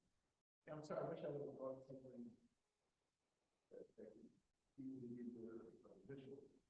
But No, I understand, it's just, I think that the neighbors don't understand. You know, they're expecting this process to involve more heavy construction. That's what they've had in the past. In fact, your introduction was about safety concerns. People live since they complained in the past, right? it's a loud banging and noise. No, you know what, why don't we do this? Why don't we do this? Let's hear from the public. If they're here, if not, there were a couple of things that were sent to us, we can read into the record. And then then you can address them directly, all right? Because I do think it's past experience that they're not happy with. So maybe a community meeting. I Is think that important. would be a good idea to have a community meeting to explain it. The process of. The process of how it's going to be very. I think particularly given the number of objections that are noted here, it's a lot. From the past. And there's some people who are very close to this, you know. Lack of awareness. Okay, just trying to see if you could put, no, that's okay. Site plan? I would like the site plan up when the public speaks. I just want to try to get an idea of where they might live in proximity to the project. So, all right, so is there anyone from the public here tonight? No. Shocking. Nobody out there, huh? I'm shocked with these complaints. And nobody on Zoom. And I did drop the signs of. Yeah, no, I know. All right, well, I'm surprised since we got letters, that's why. A lot. All right, so here's what I'm gonna do. I'm gonna read one of the letters, just so you have an idea, because they're similar complaints. All right.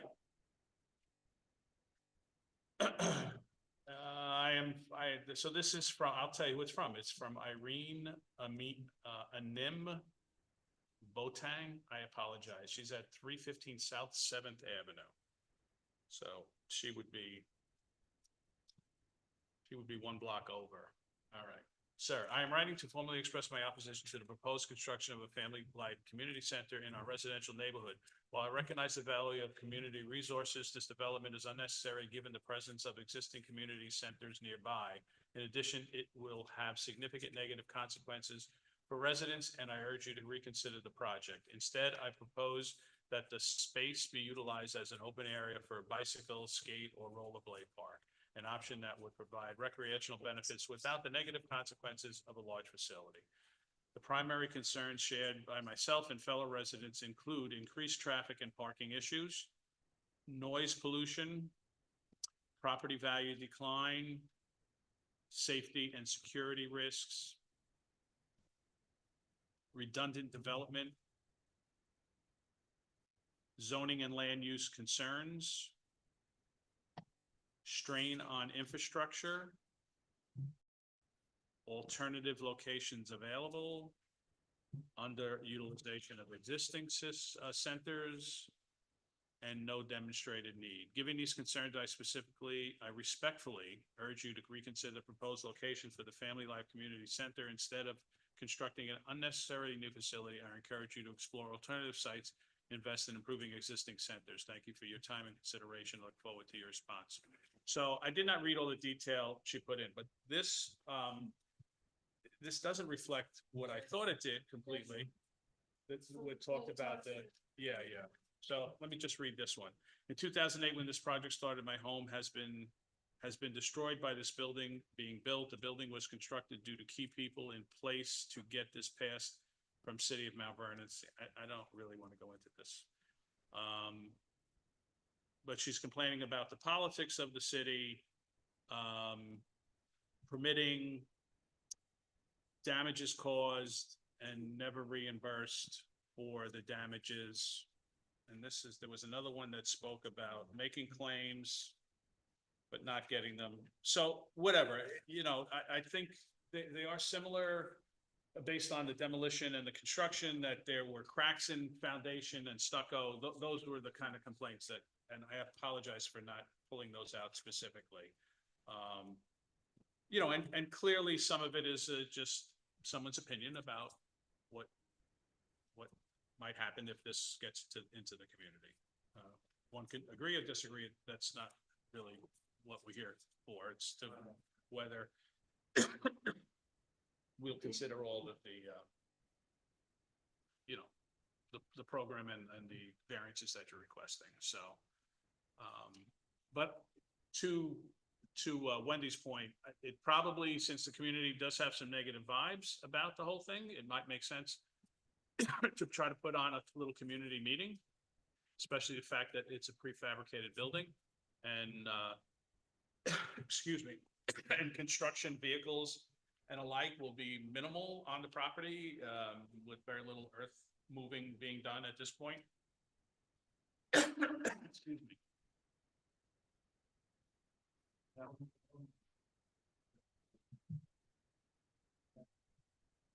Yeah, no, I thought that'd be good, but that's fine. They wrote letters.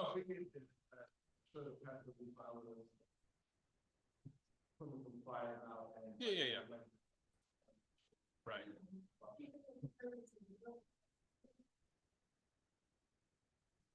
So okay, and then I know the gentleman behind you wanted to speak again, I thought, so. If you can come up to the mic. That letter made a statement about another local community center is underused. And I'm curious as to why that's the case. Does anybody from this board? My understanding is there was a great need for this in the community. So I'm kind of shocked to hear that. Is that a public rec center? Because I don't know what they're talking about. No, they were not specific. They were not specific. So it's hard to, Okay, all right, your guess is as good as mine. okay. And I would assume it's the Dole Center since that's the closest thing nearby. So the only thing I will say on the record is all the heavy banging, the things that would have been disruptive are done already. That ship has sailed. And now it's just a matter of a truck bringing the steel from across the street and erecting it on the foundation that's there.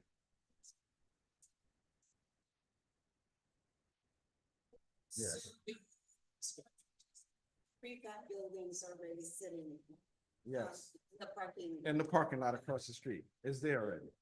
So And how long have they owned it? whew, maybe about a year. I don't say it's been sitting there about a year. Steel. About a year. And relative to being in the weather, is any concern about? Of course there is. I mean, Your it's, honesty. no, it is. No, Yeah. I do appreciate it. Yeah, but I think they Is there covered, any concern? no, they covered it up. They covered it. Deterioration. The prefab that's been sitting in the lot for a year. Now, a year should be okay. I think, no, because all of it is painted and weather protected, you know, so it should be okay. Yeah, right. 5, 6 years be no good. A In year. regards to one of the, things that the residents mentioned about security, do they have plans? What are their plans for security?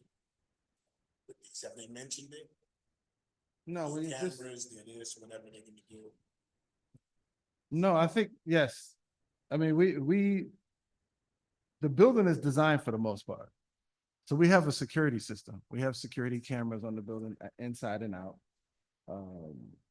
Beyond that, I'm not sure. Are we talking, when you say security, you're talking about, Security, like one of the neighbors just said, oh, you know, one of the things that may be a problem is, security.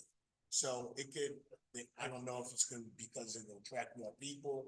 So of course, we know in this day and age, there are cameras everywhere. right, Everyone knows it's something that's cared for, that's already been discussed. yes, Well, I believe it's a city ordinance now, is that Ordinance. correct? That there has to be cameras on certain buildings that tied into the police station? Yeah, they've been talking about that.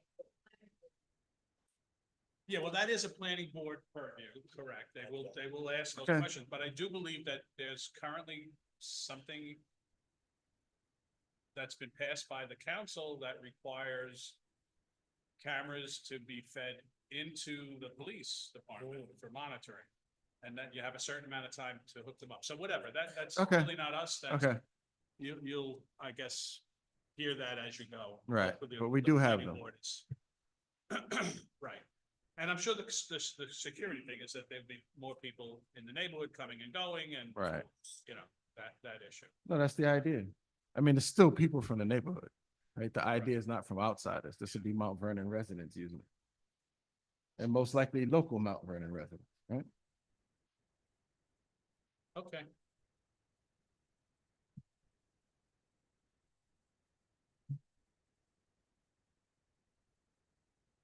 Anybody have any other comments? Did you still want to Concerns? speak? I think Robert still wanted to say something. There was some good comments that came about. One of them was like a community meeting for safety or issues of that nature. To let the people know what's actually going to take place so they feel comfortable. Is that correct? Yes. Okay. So what I want to do is I want to do that, but I want to do it properly. I want to have it documented so that if we come to you again, we have the proper things that you're going to feel comfortable with that we accomplished. And what would that be, if I could ask that? And I want to be able to note it down and do it. So, mean, I can is there take it myself. a community organization, neighborhood association there? I believe so. All right, so then We the could put church, notices out and maybe the church should Have a- notify its congregation that, and to let the community and the neighborhood know that we'd like to have a meeting to discuss the plans for the community family center. thank you. That's good.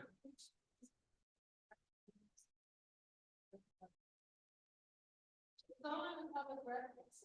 There are people living across the street. And, you know, before we come to presentation, we have to send out letters and everything, right? All the processes that are going on, which we did, right? And, okay. Oh, And you said, So- but we have access. Do they have access to these? Yeah, we can, so do the letters of consent and disapproval get put, in the record online? That doesn't have to probably that in there, that's, Okay, we have. That is part of the, getting the minutes for the other night, and then, okay. or perhaps share them with the applicant. Yes. Back there, that's 20 years. Running on that, do that, parallel and that.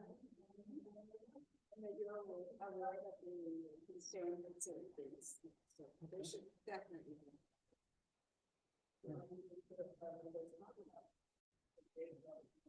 Of the meeting. Okay, yes, absolutely. What type of a notice would you think would be appropriate? A week ahead, 2 weeks ahead?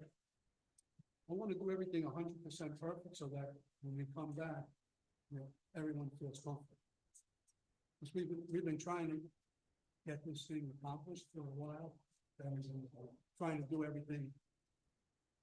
This place, the entire property is fenced in, and it's been fenced in since what, 2009, was the original structure that was built that pretty much never got completed for whatever reason happened. But the outside shell was totally complete and fenced in. And the new building, right, pretty much is just being constructed right on top of the original foundation on the back side, on this side, and on this side. The church, where the church sits over here, there was some alteration and extension of the original foundation. But, so, once upon a time, someone said, okay to all this. Whether it was a variance or whether Right, it wasn't. and that's all fine and dandy. Those No, no, yeah. variances have been expired and you're here before us and we have your application and, we accept Thank you. Appreciate it. your approach. I have one last question. I think the community meeting was a great idea. Now, obviously, we have to get approval from you guys, we have to get approval from planning and architecture. Right. So where does this, in your opinion, where will this community meeting fall the next step? So, as you mentioned that, the one thing I'm thinking of that. Does it matter how they go about which board? Because you go before the architectural review board. And they say, oh, no, you need to do this, that, but you have this prefab construction and you don't get their go, you're dead in the water. And you know what, that may be where you should go next, before you even go to the planning board, because that's gonna be much more involved, and you may have to do traffic study and shadow studies, which all cost money. Architectural review should be a lot easier, and you wanna make sure that they're going to give you the go-ahead, otherwise, yeah. I totally agree. So,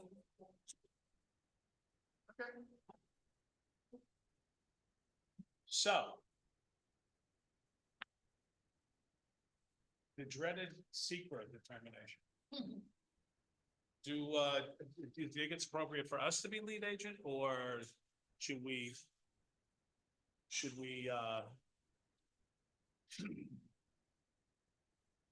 Catchy, my Stevra and Lucas.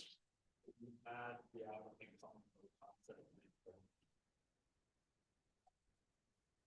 and ask them if they want it. And of course, Right then and there, you want it. oh, of course, they Said, said, "Oh, no. no." The zoning board. That's like asking, do you want the flu? Yes. That was the response they got. Yeah. We got, so. Okay. But you're under no obligation. If you think the planning board should be the lead agency, then, there's no, you're not under any obligation. But also, if they refuse, we could have what's called an uncoordinated review, where you each do two. So it's the same amount of work, times two, and you have conflicting findings, Right. which are gonna be a problem.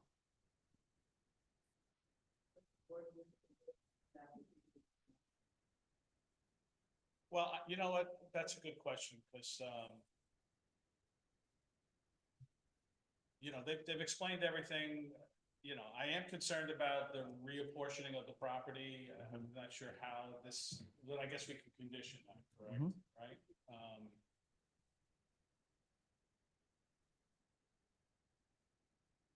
Yeah, I don't know. I think, I think we should hear from the other board members. Do you want, have you heard enough? Do we need any more information? Here are the things I wrote down: the lot consolidation, reappropriate the south lot line or reapportion.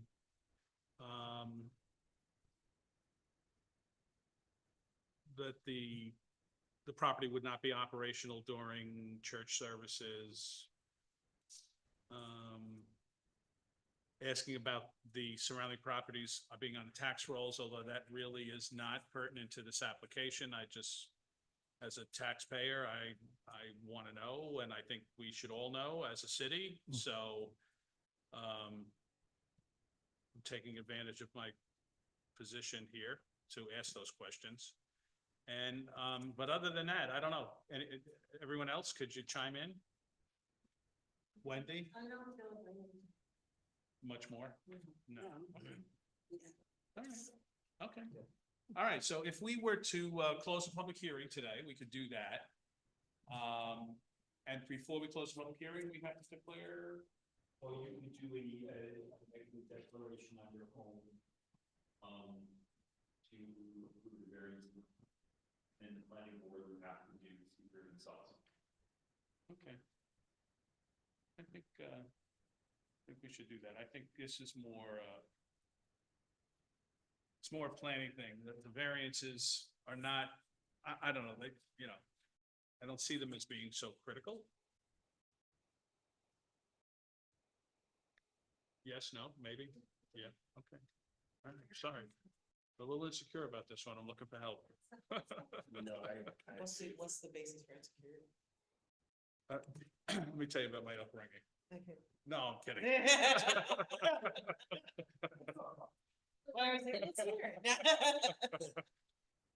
God. Okay, so, I would say we don't want to declare as lead agency for this, so is that the proper? Declare the agency, you would set up a 30-day block, and you have to wait, before you could then, do the negative declaration. Yeah, so, again, speaking about really what makes more sense for you guys, are you on the ARB's agenda yet? Do you know? I do not believe so. All right. So the application has been submitted. Right. To the, All three boards, yes. okay, so they could get on the next ARB agenda? Not too long. Oh, so no, so then the month after, all right. And then planning board is the beginning of the month as well, so that would be in a couple of weeks. But the planning board would come before the ARB, but once you go to the planning board, I'm sure will be a lot of things that you're gonna have to come back for, I think, maybe I'm wrong. And then by then you'll go before the ARB and know whether, you know, this can continue or not, I think. But that's your call ultimately, right? All right, so do I have a motion? The chair to declare negative declaration, for secret. No. So I make it, somebody has to second. Okay, all in favor? Aye. Why do I think we didn't do this right? To declare It's a negative. negative declaration. So we still need to go through part two. Okay. All right, give us the questions.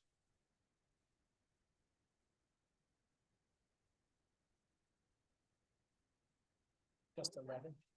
11 questions. They're relatively they're simpler than the part one, but. All right. Will the proposed action create a material conflict with adopted land use plan for Stony Brook? I don't believe so. So here's what I'm going to do, Nkechi, because you don't have a mic. Oh, And so I'm going to, if I can find it.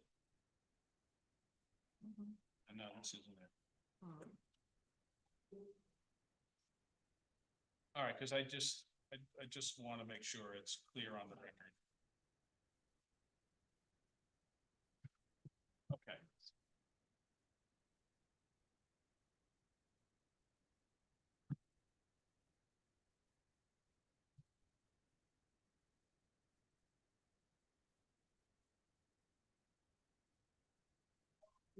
Or moderate or that first question.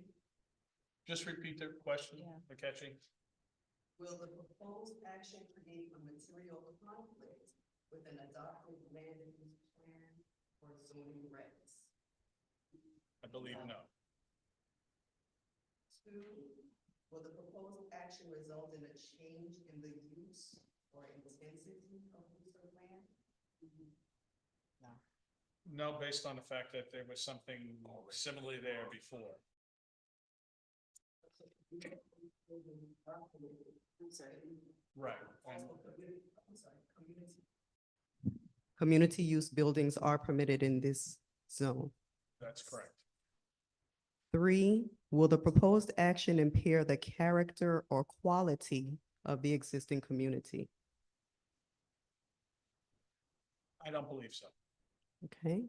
4, will the proposed action have an impact on the environmental characteristics that cause the establishment of a critical environmental area? No. 5, will the proposed action result in an adverse change in the existing level of traffic or affect existing infrastructure for mass transit, biking, or walkway? Well, we'll have a slight impact on the infrastructure. Where there was nothing there, there will be wastewater and there'll be increased traffic. Okay, so no to small? Moderate to Are large. there 3 categories? Because I think unfortunately, without having all that traffic study and information, it's hard for us to answer that question. So what are the choices? No to small or moderate to large. And they did mention that the Family Life Center would be closed when when church services are in session. All right, small to none. Okay. 6, will the proposed action cause an increase in the use of energy and it fails to incorporate reasonably available energy conservation or renewable energy opportunities? So it's a two-parter. Does it increase energy and also fail to conserve energy or use renewable energy opportunities? Are there any passive solar panels or anything that not at this point incorporated in the plan?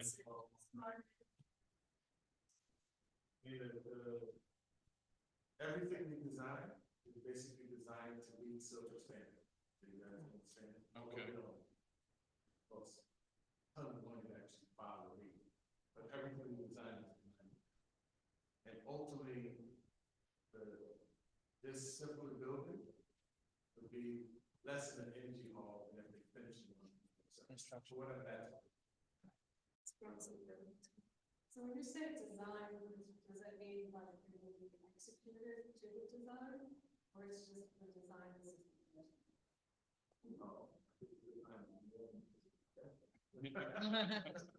Can you give any examples like LED lighting or green? No flush toilets, sinks, all that is standard for everything. Okay, Okay. so Say again? What kind of heat? Heating, Heat. Oh. HVAC. Oh, that's a key. Okay. all right, so it's going to conform to LEED silver. So it's little to none. Okay. 7, will the proposed action impact existing A, public-private water supplies, or B, public water wastewater public-private wastewater treatment utilities. So will it impact the water supply or the waste treatment facilities? Well, clearly, anytime you put up a building where there was none, there is an impact to some water use and some waste. You know, this is what I love about Secra. So, I mean, again, I can say because for the most part, our volume and usage is close to the original building. So we're not adding anything more as far as our actual sewer and water. use. right, but that building never became functional. So I hear what you're saying, and yeah, how does one, So yeah, so, compared to an empty piece of land, of course, the answer is yes. Right. With time and it's- all right, so we can say little to none. Okay. Okay, for both A and B. 8, will the proposed action impair the character or quality of important historic, archaeological, architectural, or aesthetic resources? No, 9, will the proposed action result in an adverse change to natural resources? Example, wetlands, water bodies, groundwater. no, air- 10, will the proposed action result in an increase in the potential for erosion, flooding, or drainage problems? no. I'm assuming that it'll be a water retention system, all types, right, which is the planning board's. Okay, that's why they should be lead agency on secret.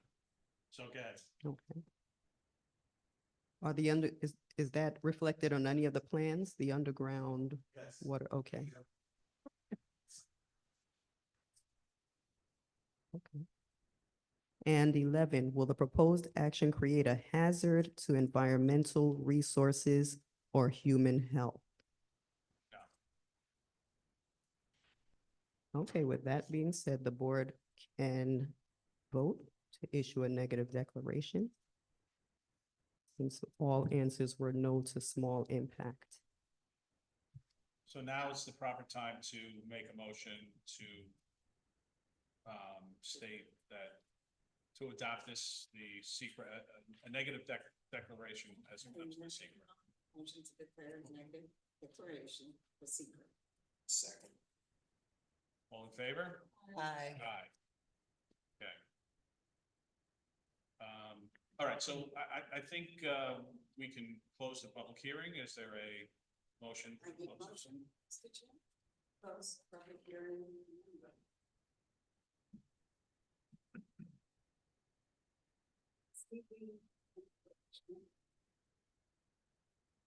This quiz?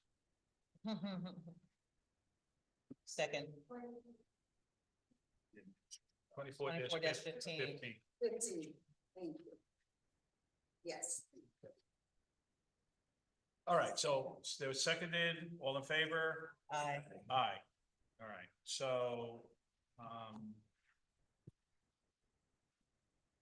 I'm assuming somebody would like to make a motion to either accept or reject the application, and there were some, if there was a motion to accept, there were a couple of, conditions that we talked about, so, I move for the Can- acceptance of it. what, I'm sorry? Quick question. Did you want to say something? Yes, maybe in terms of just walking through the 5 criteria for area variances. And since there are a number here, maybe, for example, if we talk about the first criteria, whether the variance is substantial, we can just make comments on each of the requested variances, like building height. Is that substantial? Why or why not? Building coverage, is that substantial? Maybe address them in turn like that. It will help with the drafting. Okay, so let's talk about that briefly.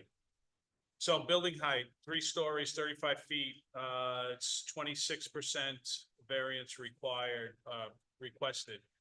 As we discussed, the building having a peak height over, but the, majority of the height of the building is really within the variance, or not the variance, the zone, the permitted zone height. So therefore, I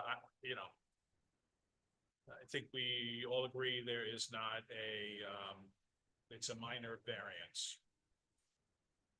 Okay.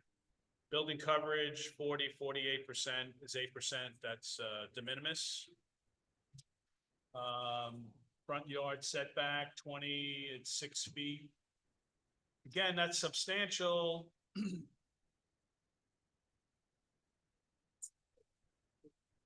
That is somewhat substantial. And, I think we have to, what I would suggest is that we condition, and can we even do this, that the planning board, to make sure that the planning board requires some kind of natural buffer between the property and the residential property behind it. Can we do that or no? If it's feasible, that's something that this board could add as a condition, maybe ask the applicant whether there's space for any green screening, plantings, buffer. So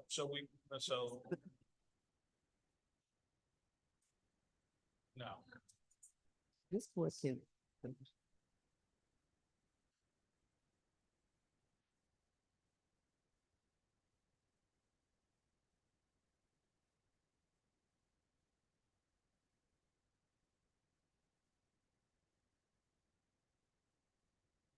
okay.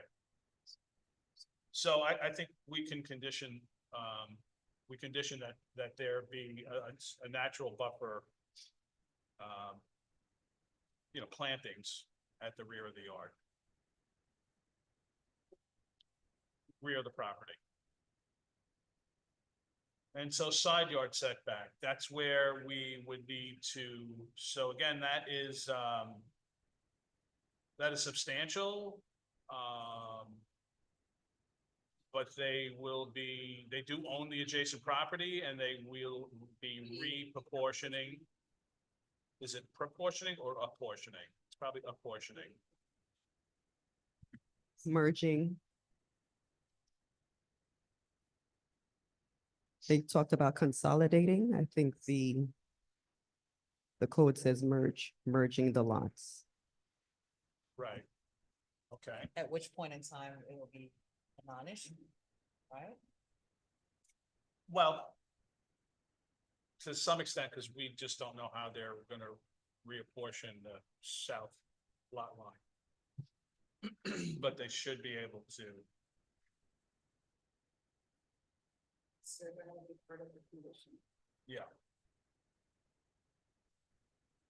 All right, rear setback minimum 20 feet, it's 14, we already addressed that, sorry. I confused things. Initially, we were talking about the front yard setback. The church itself doesn't have the same setback. Doesn't have the 20-foot setback either, so.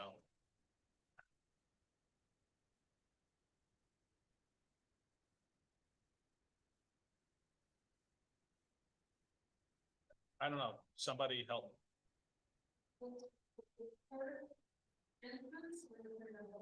No, so I'm talking, I'm back to the front yard setback, which is substantial, 70%, right? And so why would we grant this variance for such a substantial setback?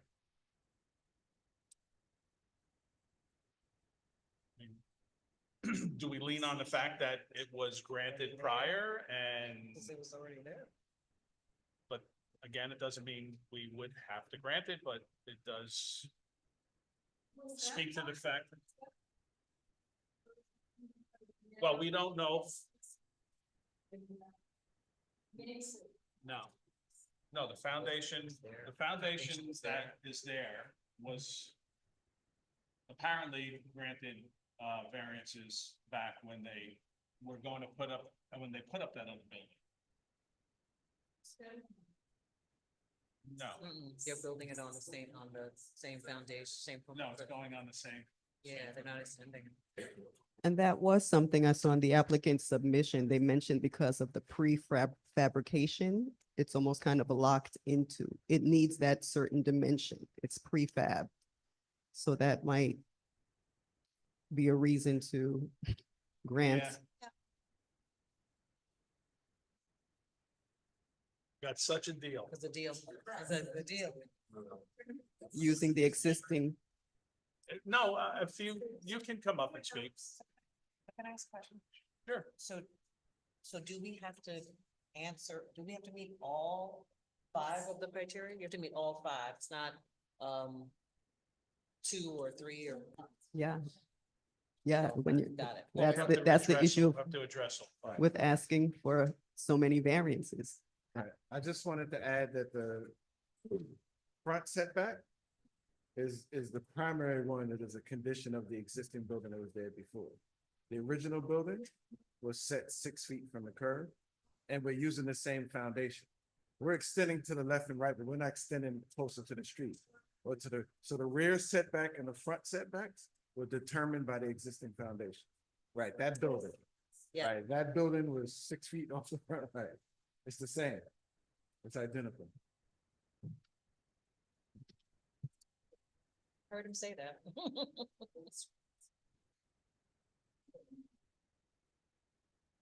Okay, That would be- Nkechi, are we Maybe clear on front yard That would be- setbacks? Yes, that's- front and All right, and rear. we're clear on side yard setback and rear yard setback we spoke about before. It's not as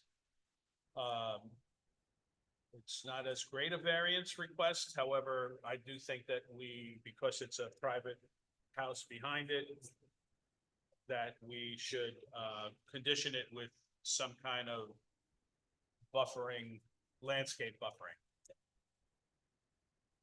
And then parking, again, I don't think that's an issue based on the fact that they're not going, it's a parking lot across the street, they're not going to utilize the facility when the church is in operation.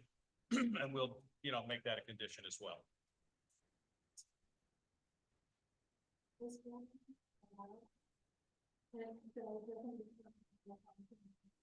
Well, why do you think it would? Because the church is. They no parking. So. I don't even know how that happens. No, I know that, but the question is, how does it happen? Is it code that says that you have to have 40 feet of no parking in front of a church? I don't know. Do you know, Will? This is not a religious purpose. Right. Yeah, I agree. Because it's like, it could be like maybe 8 to 10 spaces. Right, and I would think that they want parking. And I think they want it. Yeah. I think it's, yeah, I hear what you're saying, but I don't think it's an issue. Yeah,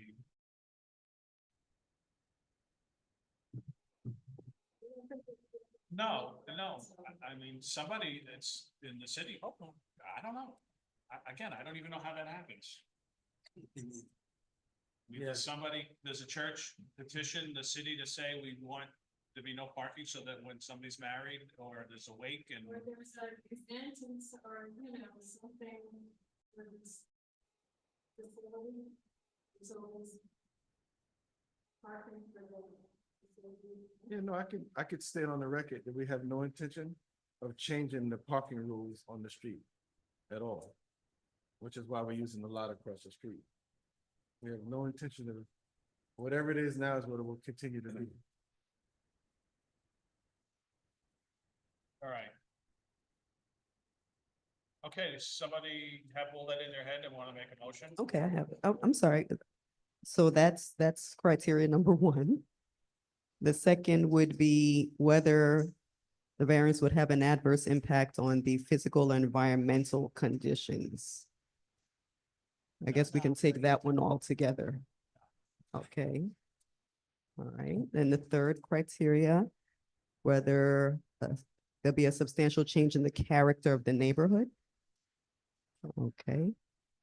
Fourth criteria, can the difficulty be alleviated by some other method feasible to the applicant? And the difficulty. Is there any feasible alternative other than a variance? I guess the prefabrication kind of, Yeah, I mean, it is a bit of a self-created hardship. Right. But, you know, however, taking everything into consideration and the community benefit, I think it's not something that that should stop this from moving forward.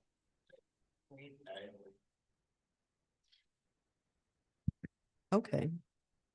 So no other feasible alternative, and that also encompasses whether it's self-created. Okay.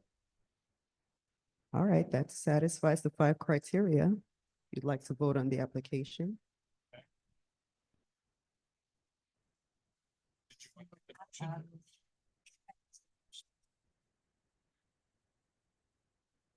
With the condition that the chair will list.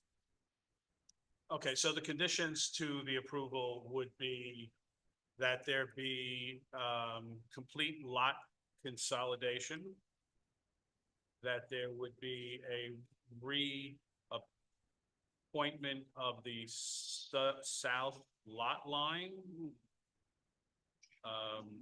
So it does not, the building does not fall into the adjacent property south. That, bear with me, that the family center will not be operating during any church services. That the requirement of a landscape buffer be placed on the western edge of the property between this development and the residential properties behind it. And I don't know if this could be part of the conditioning, but we asked about whether the other surrounding properties that are currently owned by the church that are not being used for religious services remain or be placed on the tax rolls. Okay, we've had conditions in the past where we just make one confirm whether they are on the tax rolls, and if so, they must be up to date or be brought up to date in taxes before a building permit is issued. Well, they're on tax roll, but if they're not, because they're non-religious, it needs to be put on. Okay. Okay. Okay. Okay. So is there a second? Second. Could you take a roll call, Maria? Aye.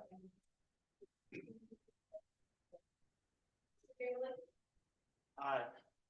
Commissioner Velasco? Yes. Commissioner Knopf? Aye. Commissioner Castillo? Aye. Yes. Okay, good luck. Thank you. Okay. Was it as painful for you as it was for us? He said, aye.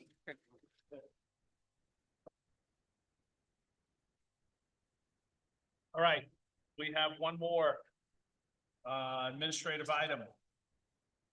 10-16 East Broad Street, section 165-30, block 1018, lot 3 in the R1-4.5 single family residential district. The board has received an affidavit A sign posting stated that on March 4th, 2025, a sign was posted at the site giving notice of the zoning board's March 18th, 2025 meeting. The board also received photographs showing that the sign posting on the property has been updated, providing notice of today's meeting. So I'm a little confused because earlier it was said that this was not noticed as a public meeting, but it is. A public meeting as opposed to a public hearing. Ah. Gotcha. The applicant, represented by their attorney, Robert V. Fonte, is requesting an extension of time on prior zoning board of appeals area and use variance approvals granted back in January of 2018, as well as approvals from the other two land use boards. The board should determine whether they can grant the extension request. Good evening, Your Honor. Good board evening. members. Thank you. As you mentioned, the applicant is requesting an extension of the area and use variances to construct the 6-story, 44-unit apartment building at the premises.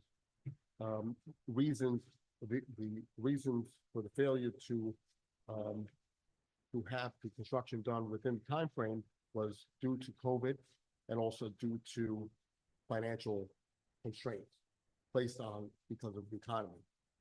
We did also try to get a pilot program for the building, which was, we went to the county and then to the city of Mount Vernon.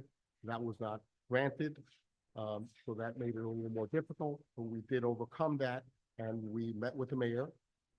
We did state the fact that we're going full market, which they wanted, not portable, and also without a pilot. So my request is made to extend the time periods based on the statutes, which the first prong of the statute, 267.36, specifically set forth that the planning board, in connection with the approval of the site plan, such approval to expire if the building permit is not issued within 1 year, which it was. The building permit was issued on 1/28 of 22. It expired 1/28 of 23. We, at that point, had the financing in place. We did request extensions of that approval, which were not granted. As such, we have, we should have 2 years from that permit being issued to construct. For the last year, we've been in limbo because of the fact that nothing has been granted. The extension of the permit has not been granted. We are ready to proceed with the construction, provided that the approvals are extended for a 2-year period, which under the second prong of the statute allows discretion of the board to extend it within for another 12 months. Again, we should have had the 2-year period. The extension allows an additional year, which will bring it to 2026. But at this point, since we were delayed for a year without having the approval granted, we're seeking a 2-year extension to allow us to construct it. So which approval was not granted? I'm a little confused. No, the permit, Okay. the permit was issued, but the permit was not extended. The approval, Why? Extended? it was not extended And why was it not extended? because the position was that we didn't have a right to have it extended. Yeah, because you could only get 2 extensions. You had 2 extensions. One, Just one? we only had one permit which was issued 1/28 of 22. It expired 1/28 of 23. We've been seeking an extension since that point in time, and we have not been extended. So this is on the building permit.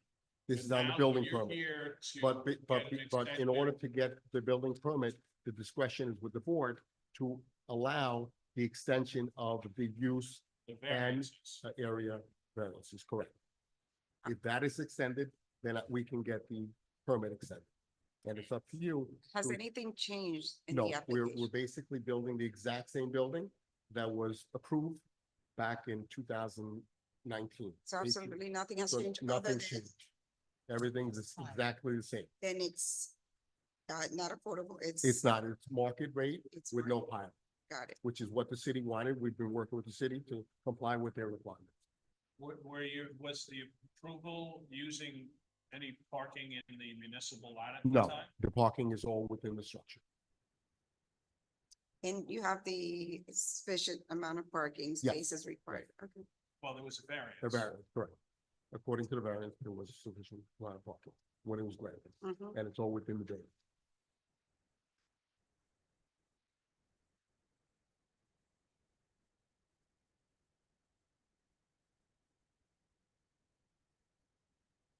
So your financing is in place.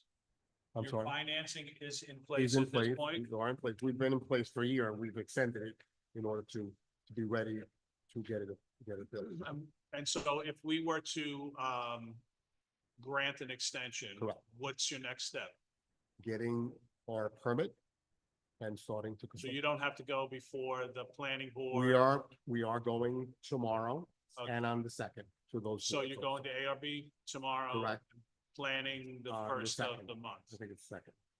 Could be. It's the first Monday of the month, first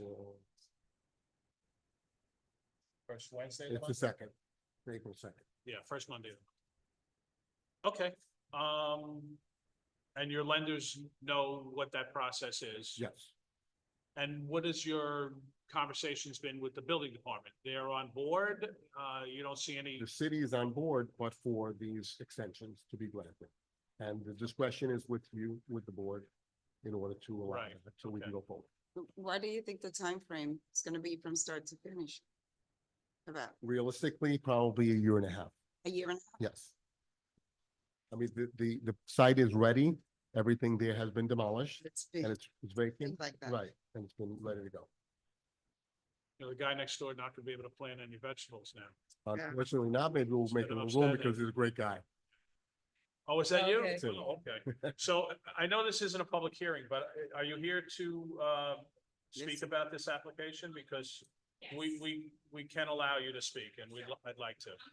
The 20 East, the property. right Could next you, door. The mic. get the mic? Yeah. So, And so I'm here to make sure, like he said, it's the same plan like we reviewed, but that was what, 3-4 years down the road. So there's certain things that are not fresh in my mind. okay, One of my main thing is I forgot what the side distance is from my house that they were starting.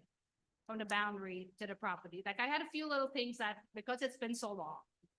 I'm all for it, like I want something to happen there. It's been down and my husband and I has been maintaining this property only because we know them and I don't want to have to fight with them because otherwise there'd be bush and rodents and. yeah, no. So I put up with great. doing all this for the years. Uh-huh, I really want this to happen, but there's certain things I forgot. So one of my main thing was the side, like I couldn't remember Okay. how far that was.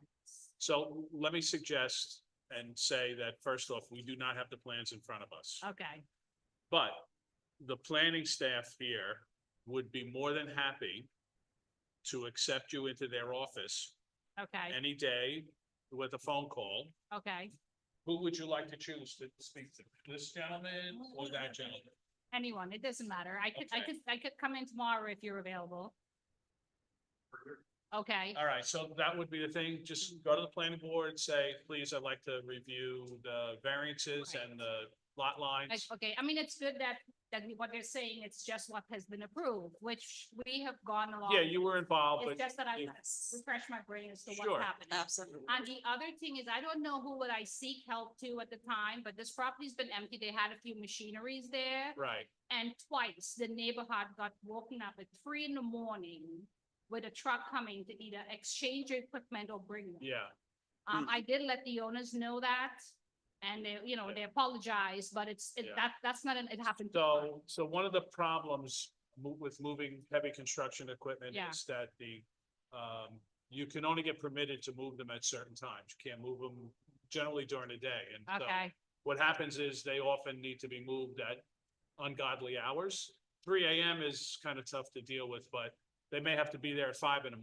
And so the developer should just know when they're, and I'm assuming you guys still have to bring equipment in there Yeah, to yeah. make the foundation? yeah, So if you can be sensitive to that, the time that the equipment is moved in and out of the site, knowing that there's some restrictions, and then I don't know if you want to be, do you want them to notify you when they're making moves or? I have a good relationship with the owners, and so I would just refresh everything to Okay. them. I mean, I want to know who's the contractor, like I Mhm. need to know who's on site working. Yeah. Like, I'm next door, I'm not gonna fight you.